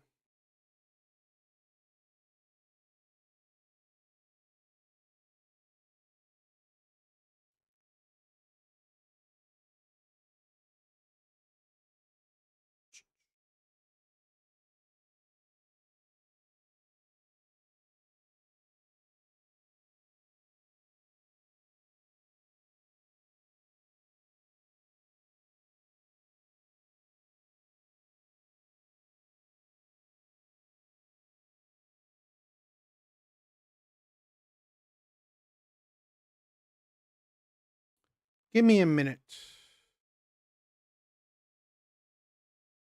I gotta edit this screen.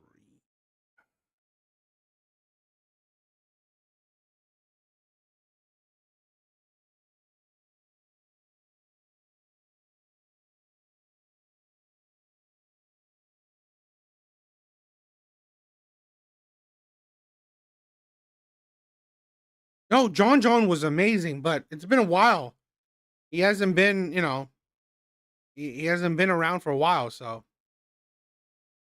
But yeah, John Jones was, he was amazing. He was amazing.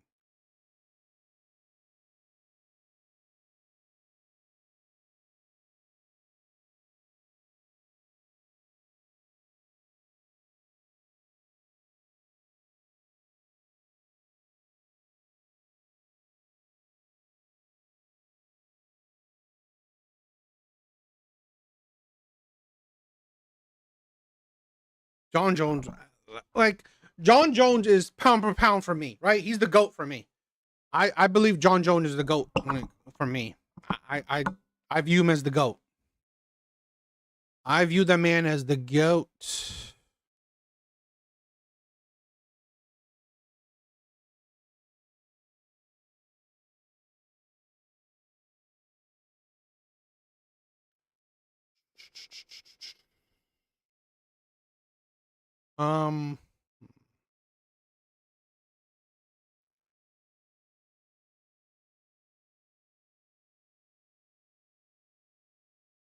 Yeah, you know, they got this app now that lets you scan the cards for getting them grid. Yeah, I heard that.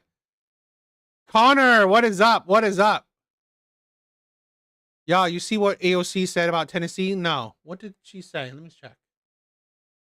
Let me check.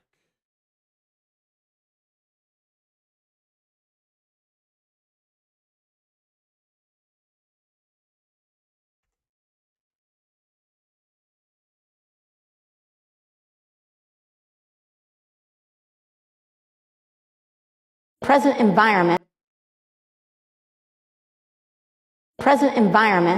however, when you are seeing states like Tennessee want to wipe out every black representative on the map in these states, we have an obligation as Americans to stand with black Americans and communities whose representation is being disenfranchised. Present environment. Here's my thing, right? With the there's this thing, yeah, this things going on with the whole redistricting, right, of states. I don't know. My opinion on it is like I don't necessarily agree with it, but here's the thing. It's a political tactic. Every so often I see Democrats doing the same thing, right? I see Democrats doing it. I see you know, she needs help. Yeah, I agree. I see Democrats doing it. I see Republicans doing it. So at the end of the day, you know, I see a whole lot of people doing it, right? Plenty of people are doing that shit. I don't necessarily think it's, I don't know, good or bad, I guess.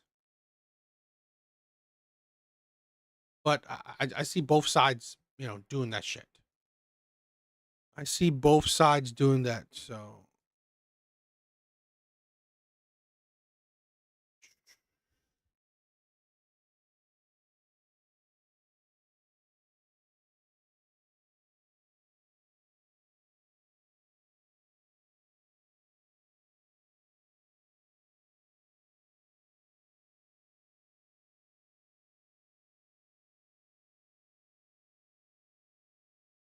All right, let's check out this Kendra G video. Let's we're gonna end out on 2 Kendra G videos, hopefully, right? So let's check this out.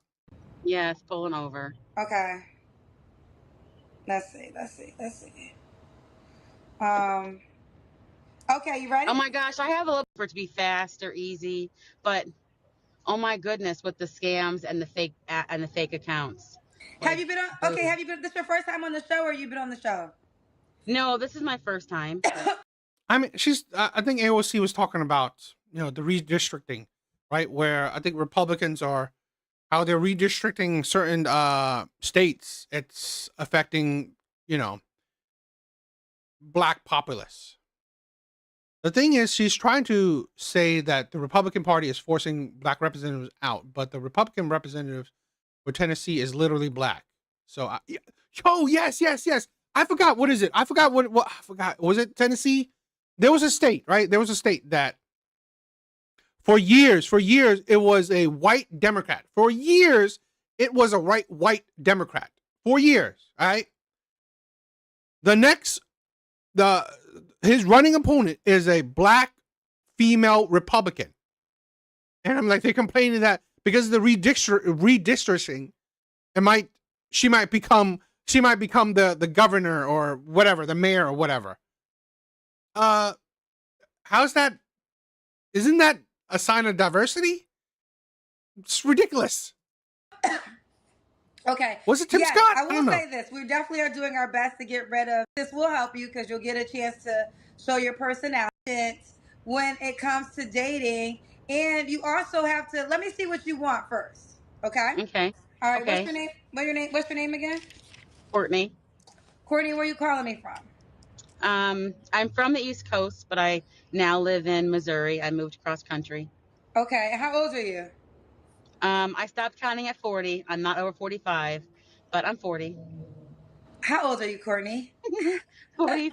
I think I'm 43, but I don't really. Okay, so Courtney, here's the deal. Do you want to date a liar? No, of course not. Okay, so then you can't start off being a liar. Here's the Okay. problem right here, ladies. You cannot be who you don't want, right? So you can't be afraid to tell your age and then you want to hide that. You have to be your authentic self in order to get somebody to date you authentically. So if you're Agreed. not gonna, I just don't want to count. I just don't want to. I like to think of myself as 40. I guess that's just a mental okay, thing. yeah, you want to create a make believe narrative. So when a man comes to you, Yo, I love it. I love it. I love it.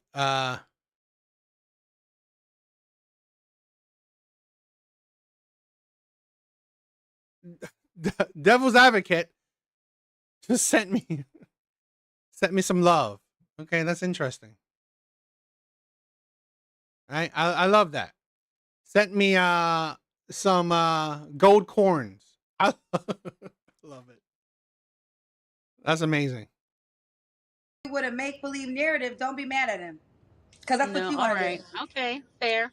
So, It's so I'm okay to happy look we at it. got Yeah. here. I'm happy we got Okay. here because the first thing you said is you're having a challenge.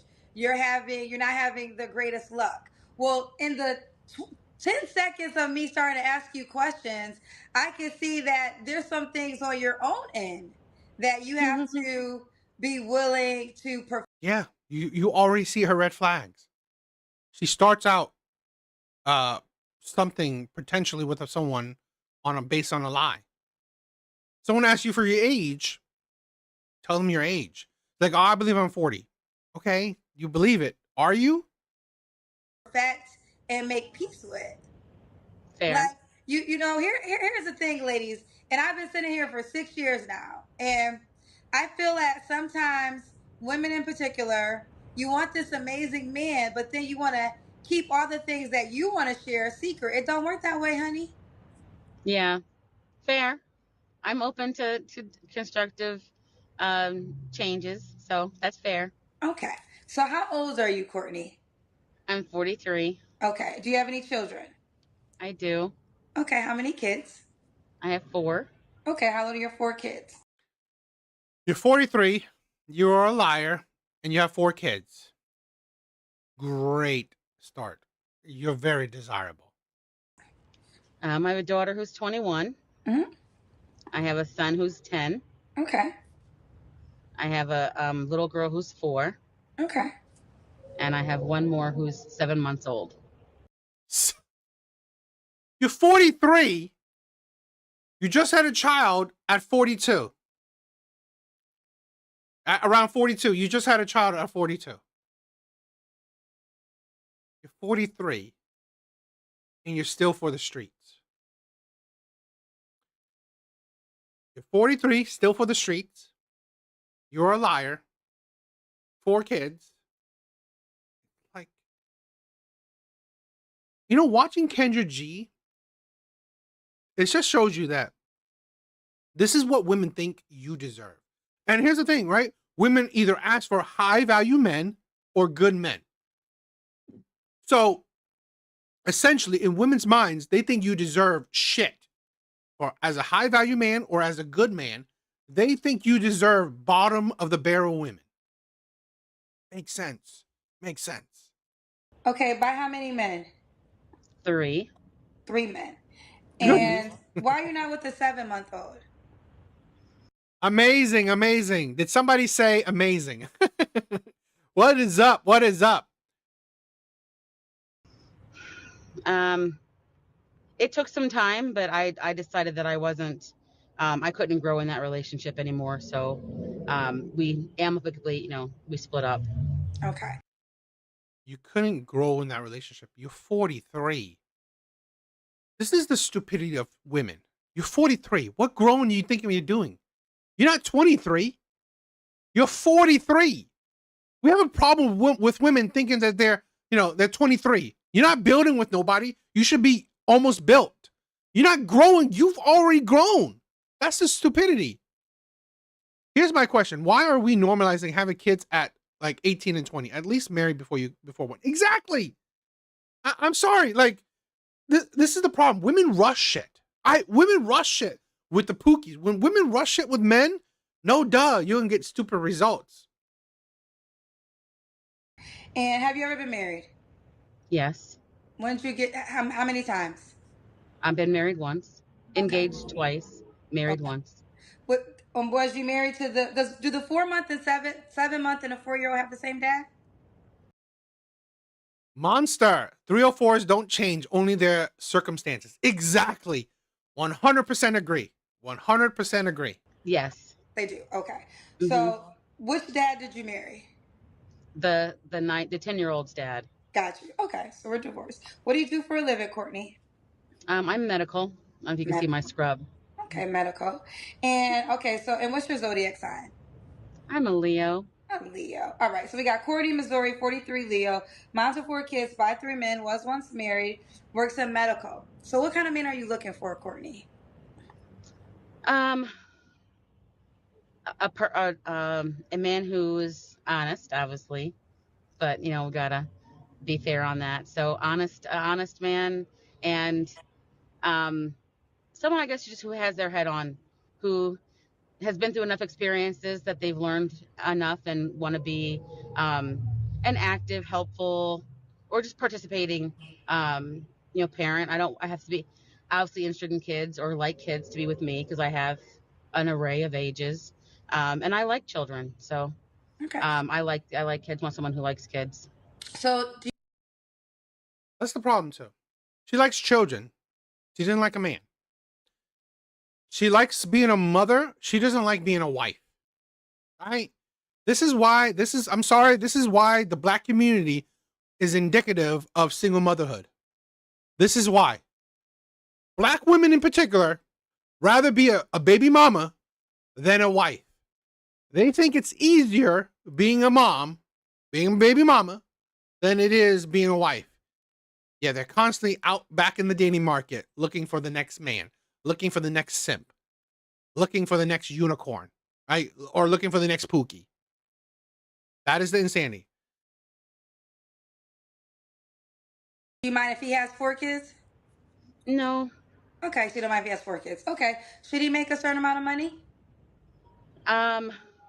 Yes and no. And my only reason of saying yes is just because I wouldn't want him to become dependent on me from where I'm at financially. So I would want someone to at least be stable themselves. So is there a dollar amount to that? Not exactly. I mean, let's say you make $50,000 a year, but you're an investor, or that you're not really a consumer. You're not out shopping, buying everything in sight. Then you're saving more money. You may not make a lot of money, but you're able to do something with what money that you have. So in the same way, you're a $100,000 earner, but you're broke because you maxed out your credit cards or you want to be cute. I'm not that kind of person. I'd rather be stable and invest and grow my money versus trying to look cute and having stuff. Okay. What are your deal breakers? Yeah. Lying, perpetrating, and really a negative attitude. Somebody who he knows everything and doesn't have anything to he can't be taught anything, or someone who's just really just grouchy or irritated easy. Doesn't have a lot of patience. Okay. Do you have baby daddy drama? No. No. Okay. So are the men involved in your children's life? I have good co-parenting fathers. I don't have issues like that. Okay. So now I wanted to get a couple of things because I wanted to see, because you just came on, you were like, I'm having a hard time. It's not happening fast. So I want to be 1,000 with you, right? So, these are the things that a man is going to think about, right? So you have, you have your mom of 4. So a man that has money has to think, can I afford this, or what space do I fit in, right? So there are going to be some men who are going to just not is going to count it out because of the amount of kids. And then Sure. I think the 7 month and the 4-month 4-year-old, you know, definitely the 7-month-old. Like certain quality guys are just not going to. My problem isn't necessarily the amount of kids, which it is a problem, right? I mean, 4 kids, you know, it is what it is. But it's not the biggest problem, right? My problem is that you are 42, you're 42, just had a baby. When do you start learning? You're 42. When do you start gaining wisdom? That is my problem with women like this, right? You're 42 and still in the dating market. You didn't learn from your, I don't know, 20 to 30 years of your 20 years, your 20 years of dating experience. You didn't learn, right? You didn't learn from your 20 years of dating experience. And now you think that the next man should accept that? I'm sorry, you are going to qualify for the pookies. You're going to continue to qualify for the men that you've been dating in the past. Because no man of value, any particular value, right? Good value, I mean, good inner value, monetary value, he sees no value in you, okay? And that's the issue. He sees no value in you. I mean, like, you're used goods regardless, right? You're over the hill. It's insane that you don't even show any good discernment, okay? So why would a good man want to pick a woman that honestly picks terrible men? I.e., men that you don't see a future with. You are a risk, right? You are a risk because every man you gave kids to weren't good enough. Hell, you even divorced one man. So what can the next man do for you that the other men that you chose couldn't do? Touch that. I just want to be honest, right? I'm not God. Here's the thing. I'm not God. I'm not saying that. Yeah, I'm not, right? Particularly a 43-year-old woman. I'm sorry. It's too late for you. Find a man that's like, I mean, if you have a chance, find a man that's like 53, 63. And he's like, I don't know, a stable, good man, but you know, no huge value to you, not highly desirable, maybe kind of chubby. Nothing can happen. I never like to talk in absolute terms, but I do think you have to understand just some of the things that men are gonna think about, right? And when we think of, you don't have a strong money requirement, which I thought that's kind of good because if there's a man that makes a lot of money, he's gonna have a lot of options, right? And that's Look at that, exactly. I love it. I love it. so then it just always comes down to, are you going to be the best of his options when it comes to that space? So with all your children's dads, it's impossible for all of them. Well, yeah, unfortunately. Okay. Dad number one, I waited 11 years after I had my daughter to date anybody else because of what I went through with him. He was in prison, so it was not something that I would ever go back to or deal with. No, that's an absolute no. Okay. Because I don't have anything to do with that lifestyle. I wouldn't be in prison, don't do anything that would cause me to lose my, no. Dad number two, the one I was married to, cheated pretty heavily. And that's why that marriage ended. I mean, prostitutes, it was not pretty. So no, I wouldn't go back with him. We're great as friends. We're okay co-parenting. We both respect each other, and that's great for me. But no, we could not be in a relationship again because there's no trust. And similar with dad number three. I mean, he had 10 years, and in 10 years, he was not able to. So why you stay with a man for 10 years you couldn't marry? Because she was stupid. Just like Red Door says, these women are too late. I'm sorry. Why do you think? One of the things, right? Of course, younger women are beautiful, but a big thing of why you go with women that are young is you're not dealing with women that are just too late. It's too late to change the course of a lot of these women. Okay. Not all, but a lot. Right? It's too late. These women are meant to be with the Pookies. She has literally picked 3 times shady men. Right? 1 man she gave marriage to. 3 men she gave her body to. 3 men she gave kids to. Right? She has given the best thing you can give to men. Right? Herself. And even that, right? She picked constantly wrong. I've said this before. A big red flag of a lot of these women is the men they're attracted to. Right? It's the men they're attracted to. That is a big red flag for these women. She's terrible at picking men. She's attracted to terrible men. What would make you different, right? If you were a good man picking this terrible woman, what would make you different?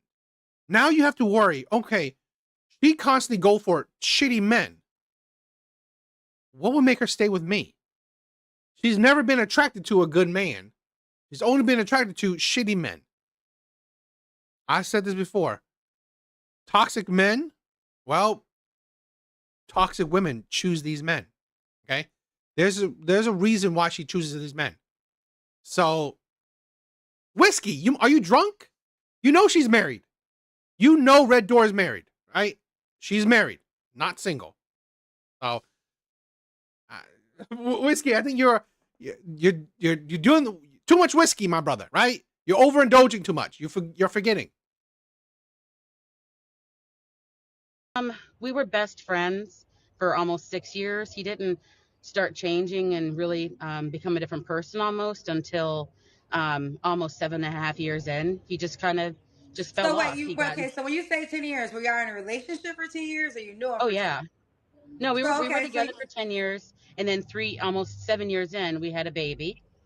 And then 3 years later, we had one more baby. And that was a surprise. It wasn't planned.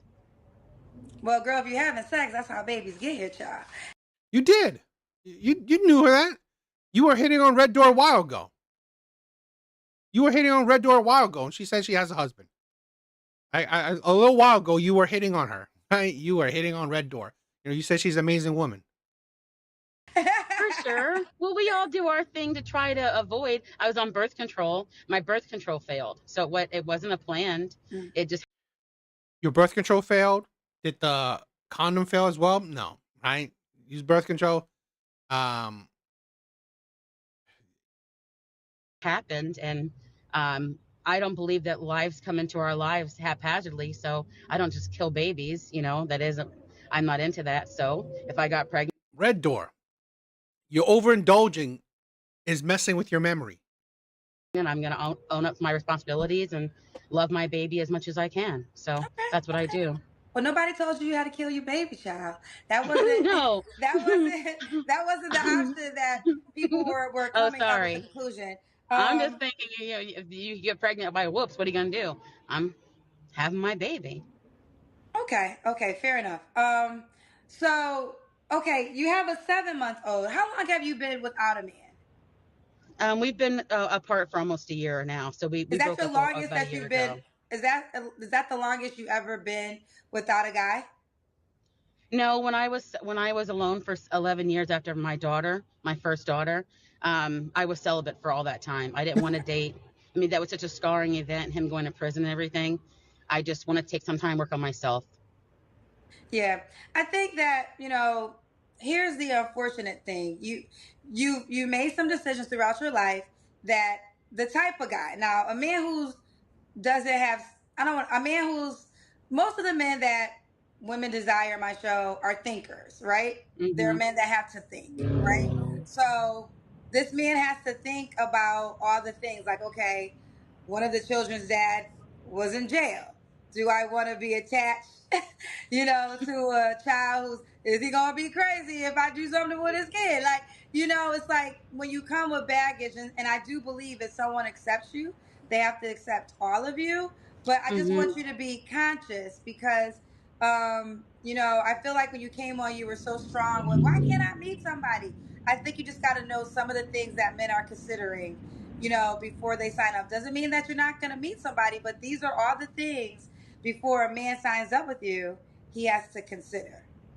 It's so interesting because for anybody, if I'm 40, I obviously have a past. My own, and does my past? Yeah, but what type of past you have? That's the importance of it. Okay, and you're 40. You just recently had a child by a man you don't have a relationship with anymore. Your past is very recent, right? It's not like, oh, I had a child 20 years ago. No, you had a child a couple months ago. Define me? No. And It those does. things the experiences that I had, I moved on from. I've grown from. I've done things. So the man who's going to want me is going to understand any well-rounded person comes with experience. Let me jump Experience in. Let me jump in. Let me jump Go in. ahead. You have not moved on because you have children by that man. Yeah. So you made a life Yeah. sentence with him, regardless of how you want to see it. Okay. So Sure. so moved on is there's no ties, there's no connection. You have Yeah. children with these men, so you're attached to them for life, whether you want to make that agreement or not. So, and I hear what you're saying, but there are women in their 40s that don't come with those things attached. So if you were the only woman on the planet, then that argument would be fair. But unfortunately, there's a lot of women on this planet, right? Yeah. So there's so And also, there's a lot of women with kids as well, right? It's like you're nothing special. You're nothing special. There's a lot of women with kids. There's a lot of women without kids. What makes you special? that guy just It is insane, right? Why would you get pregnant at 42? It is, right? It is ridiculous. I mean, you put your life in danger and you put your child's life in danger. Plus, you didn't even marry the man. 10 years. I mean, you were with him for 10 years. It's like he didn't show you the commitment for marriage. Fine. You don't have to, but you have the commitment with kids. It's kind of ridiculous. if he's the type of guy that I think that you desire, he would have a lot of choices, and not every woman in her 40s does come with that. Fair. So the type of guy that it's tough. This is why I always say single season, you got to become your best if you want to attract the best. But the type of guy that you describe that you don't want, like, is a man that would need you in some type of financial accord, he's probably going to run to you first. Because Oh, that's awesome. Laughing Man. You got to record that, right? If you're trying something new, right? You're trying a new metal refine. You should record it, right? The processes you do. If it's a failure, still record it. he'll probably run to you first because he'll be willing, like he need a place to stay, child. You know what I'm saying? It's kind of it's kind of what it is. This is why sometimes men prey on different women that in those circumstances. But what I will say is this: sometimes we got to take a beat, and we just got to do self-reflection, and we just got to become the best versions of ourselves so we can begin to attract better as we go along. I don't want to discourage you, but I just do want, it's like, I'm a woman, and I will be honest. If you were a guy and you told me all these things, there's no way I could date him, because I have to accept all that energy. And I just would not want to be attached to those baby mamas, because that would be too much for me. I don't want to be attached. I don't want to be attached to them either. Girl, That's why we're not together. Together, child. No, but we're not. But even though we co-parent, we're not close. I don't take any of that baggage and that other stuff with me. See, this is a double-edged sword, right? If you are close, that's a bad thing. But if you're not close, it's also a bad thing. That's the risk of being in the situation. Because if you're not close, it shows you that these are men that you had a relationship with, you gave kids to, and you're not even close to them. It speaks more about you, right? It speaks a lot about you, where these men you don't have a good relationship with, right? You're not close with them. Now, yes, do if you don't, you know, so it doesn't really. It's either or. Either or, it's a bad thing. Okay, but that's the price of creating these situations, right? That's the price. If you're good with them, it's like weird, right? So it is a shitty thing. When we talk, it's about the kids. It isn't like we are living or even in the same state. No, I do not take on any of that. The father number one and I haven't talked in almost 5 years. If we speak at all, it's by text messaging. My daughter's over the age of 21. We don't have anything to talk about. Okay. With the 10-year-old, my son flies back and forth to visit with his father. Hell, the first year or so, all I did was record with a camera with my phone. That's it. I like, this is the thing where it's just that you gotta build a habit, right? All I did is I bought a tripod, right? I bought a tripod, and I hooked my phone to it. That is it. I recorded everything on my phone. The first year or two, right? I was just recording everything on the phone. It's cool. Okay, it is fine. I believe quality is not the most important thing at the very beginning. Now, if you have the money for it, great. But if you don't, it's better just to have content rather than focus on quality. Now, if you have a good phone, hopefully, that is usually good enough. We have correspondence. Say coming in my space that I'm not welcoming. We don't have to deal with any drama. I don't have that kind of lifestyle. So, yeah, I will say a person has to get to know me than to get past all the stereotypes that would come with what's on paper. So fair. I hear you with that. And why would a guy be lucky to be with you?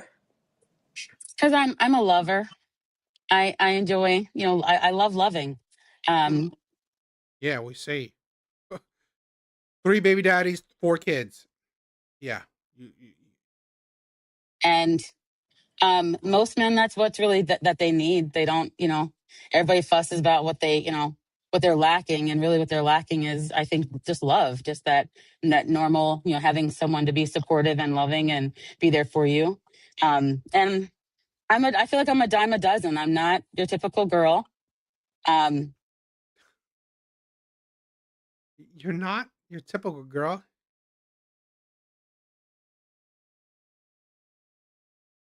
I post things on Rumble, right? I do post things on Rumble, but I can't go live on Rumble because I guess I don't have a following on Rumble. But I post from time to time on Rumble. It's just that it's hard to build more of a following, right? I don't have much of a following on YouTube. So for me to try to build a following on other platforms, I doubt I'm going to build much of a following. No, she's not rare at all. This woman is not rare whatsoever. Nothing about her is rare. Okay. A lot of things she says is typical. Like I said, I would consider myself like a unicorn, a 1%, kind of people. Yes. Are you serious right now? Okay. Okay. For example. All right, we got to do the Kendra cam. I don't know if I can. I'm in the car. Can you move over to the side? I don't want you to get hit by a car. Go out on the other side. I know, right? I know. I tried taking my hair down so you can see. I have really long hair, and normally it's out. Yeah, we be rocking the same look, but not when I'm at work. Okay. She got, but mine. I bought mine. She actually it grew hers. We do got to do the Kendra cam though, honey. So you do got to get out the car, honey. Okay, I'm trying to think how. Hello, the Kendra G single. Phone down for a second. To check out the rest of the. Oh, okay, so she only does a little bit of it. Not much of a. I mean, like, who cares, right? She looks like she's, kind of fat, right? Kind of big. Her face is like a 4, 3. Right? Let's say I'll give her the benefit of the doubt. Her face is a 4. Her body's probably a 3. Her life is probably a 2. So add all that, she's probably a 2 or a 3. She's not a 1%. She's not a unicorn. She's not rare. She is very below average. And this is the problem with a lot of women, okay? This is the problem with a lot of women. It is the overinflated ego. Right? It's the overinflated ego. These women have such inflated egos, it's insane. It really is. You are nothing special. Right? You are nothing special. You are honestly below average. You are below average. And your history, your life shows it. Life shows it. Okay, you're picking men that you don't want or don't want you, and you're picking terrible men, right? Criminals, cheaters, liars. I mean, like seriously, you're not picking the you know the cream of the crop, right? You're picking bottom of the barrel men, and you're giving kids to them. That's indicative of your value. So a lot of these women need to wake up. Well, we know what your value is, and we're seeing it. So yeah, this woman is not rare. She's not a unicorn. She's very below average, and it's a must. It's a must, right? Where these women need to have a rain check. They need to accurately reevaluate themselves, because if she knew that she's a, let's say hypothetically, if in her head she knew she's a 3, then she would better choose men that are equivalent, where she could choose a man that's a 2, that's a 3, that's a 4. If she's lucky, maybe choose a man that's a 5. But women like this who think themselves as a unicorn, so they think maybe hypothetically she may think she's an 8, a 9. In her mind, that's what she's going to choose. That's what she wants. 8, 7s, 8, 9s. And that's insanity. You've never been with an 8, a 9, yet because you have such an overinflated ego, that's what you think you deserve. Yeah, I think that's ridiculous. I think that's idiotic, and women like this is just ridiculous. So. But what do you guys think? All right, guys.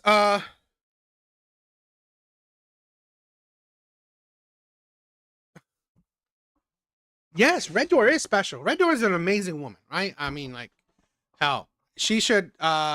If Red Door was in her prime today, she would be one of the women that is creating content that will help combat feminism. That would be amazing, right? But Red Door is amazing. She's definitely an amazing woman. Guys, DA, how many games you got graded? I have. Let's see how many games. 1, 2, 3, 4, 5, 7, 8, 9, 10, 11. I have 11. I have 11 for. Wait a minute. 11, 12. I have 13. Oh, I have 13 games graded. 13 games. I love it. My favorite, one of my favorite, is the X-Men, right? It's the Super Nintendo X-Men game. That is one of my favorites, right? One of my favorites. Probably the favorite, right? So I love it.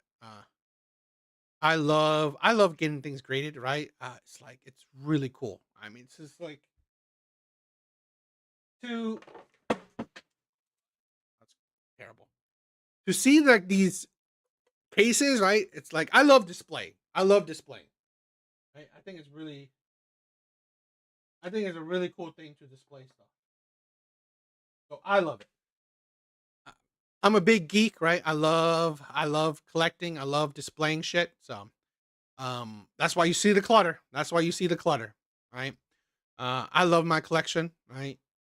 So but this was an addiction, right? This right here, everything you see, it's an addiction. I overindulge in my vices. I had to stop, right? So that's why I don't buy much in years. Now, every once in a while, I buy shit, right? Every once in a while. You have a white box filled with comics. That's pretty cool. I love that. If you have some old ones, that's cool, right? Some really older ones. I think if you have comic books before 1960s, that's pretty good. Did your daughter ever mess anything in there? No, my daughter hasn't. My daughter doesn't. Right? So I'm good with that. In 40 years, that's not bad, right? That's pretty cool. Laughing man, thank you, my brother. I love it, right? I love it. And there's still, there's still room for improvement, right? Definitely still room for improvement. Guys, I love you.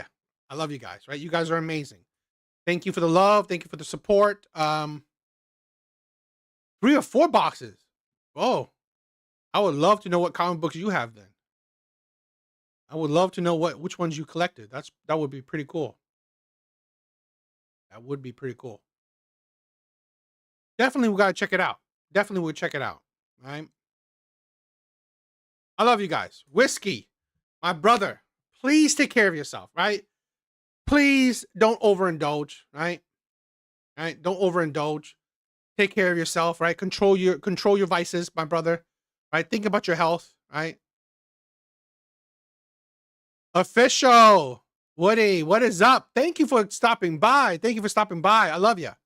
I love you. Thank you for stopping by, my brother.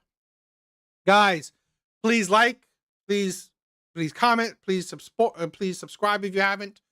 Red Door, I love you, my brother. I love you. All right. I mean, my sister. I love you, my sister.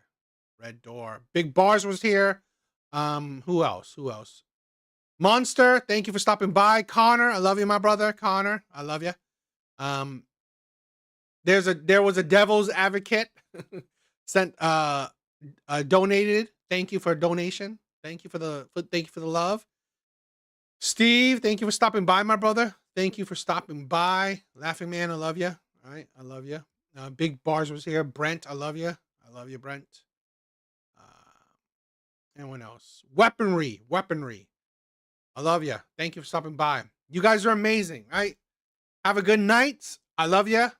Later, guys. Later.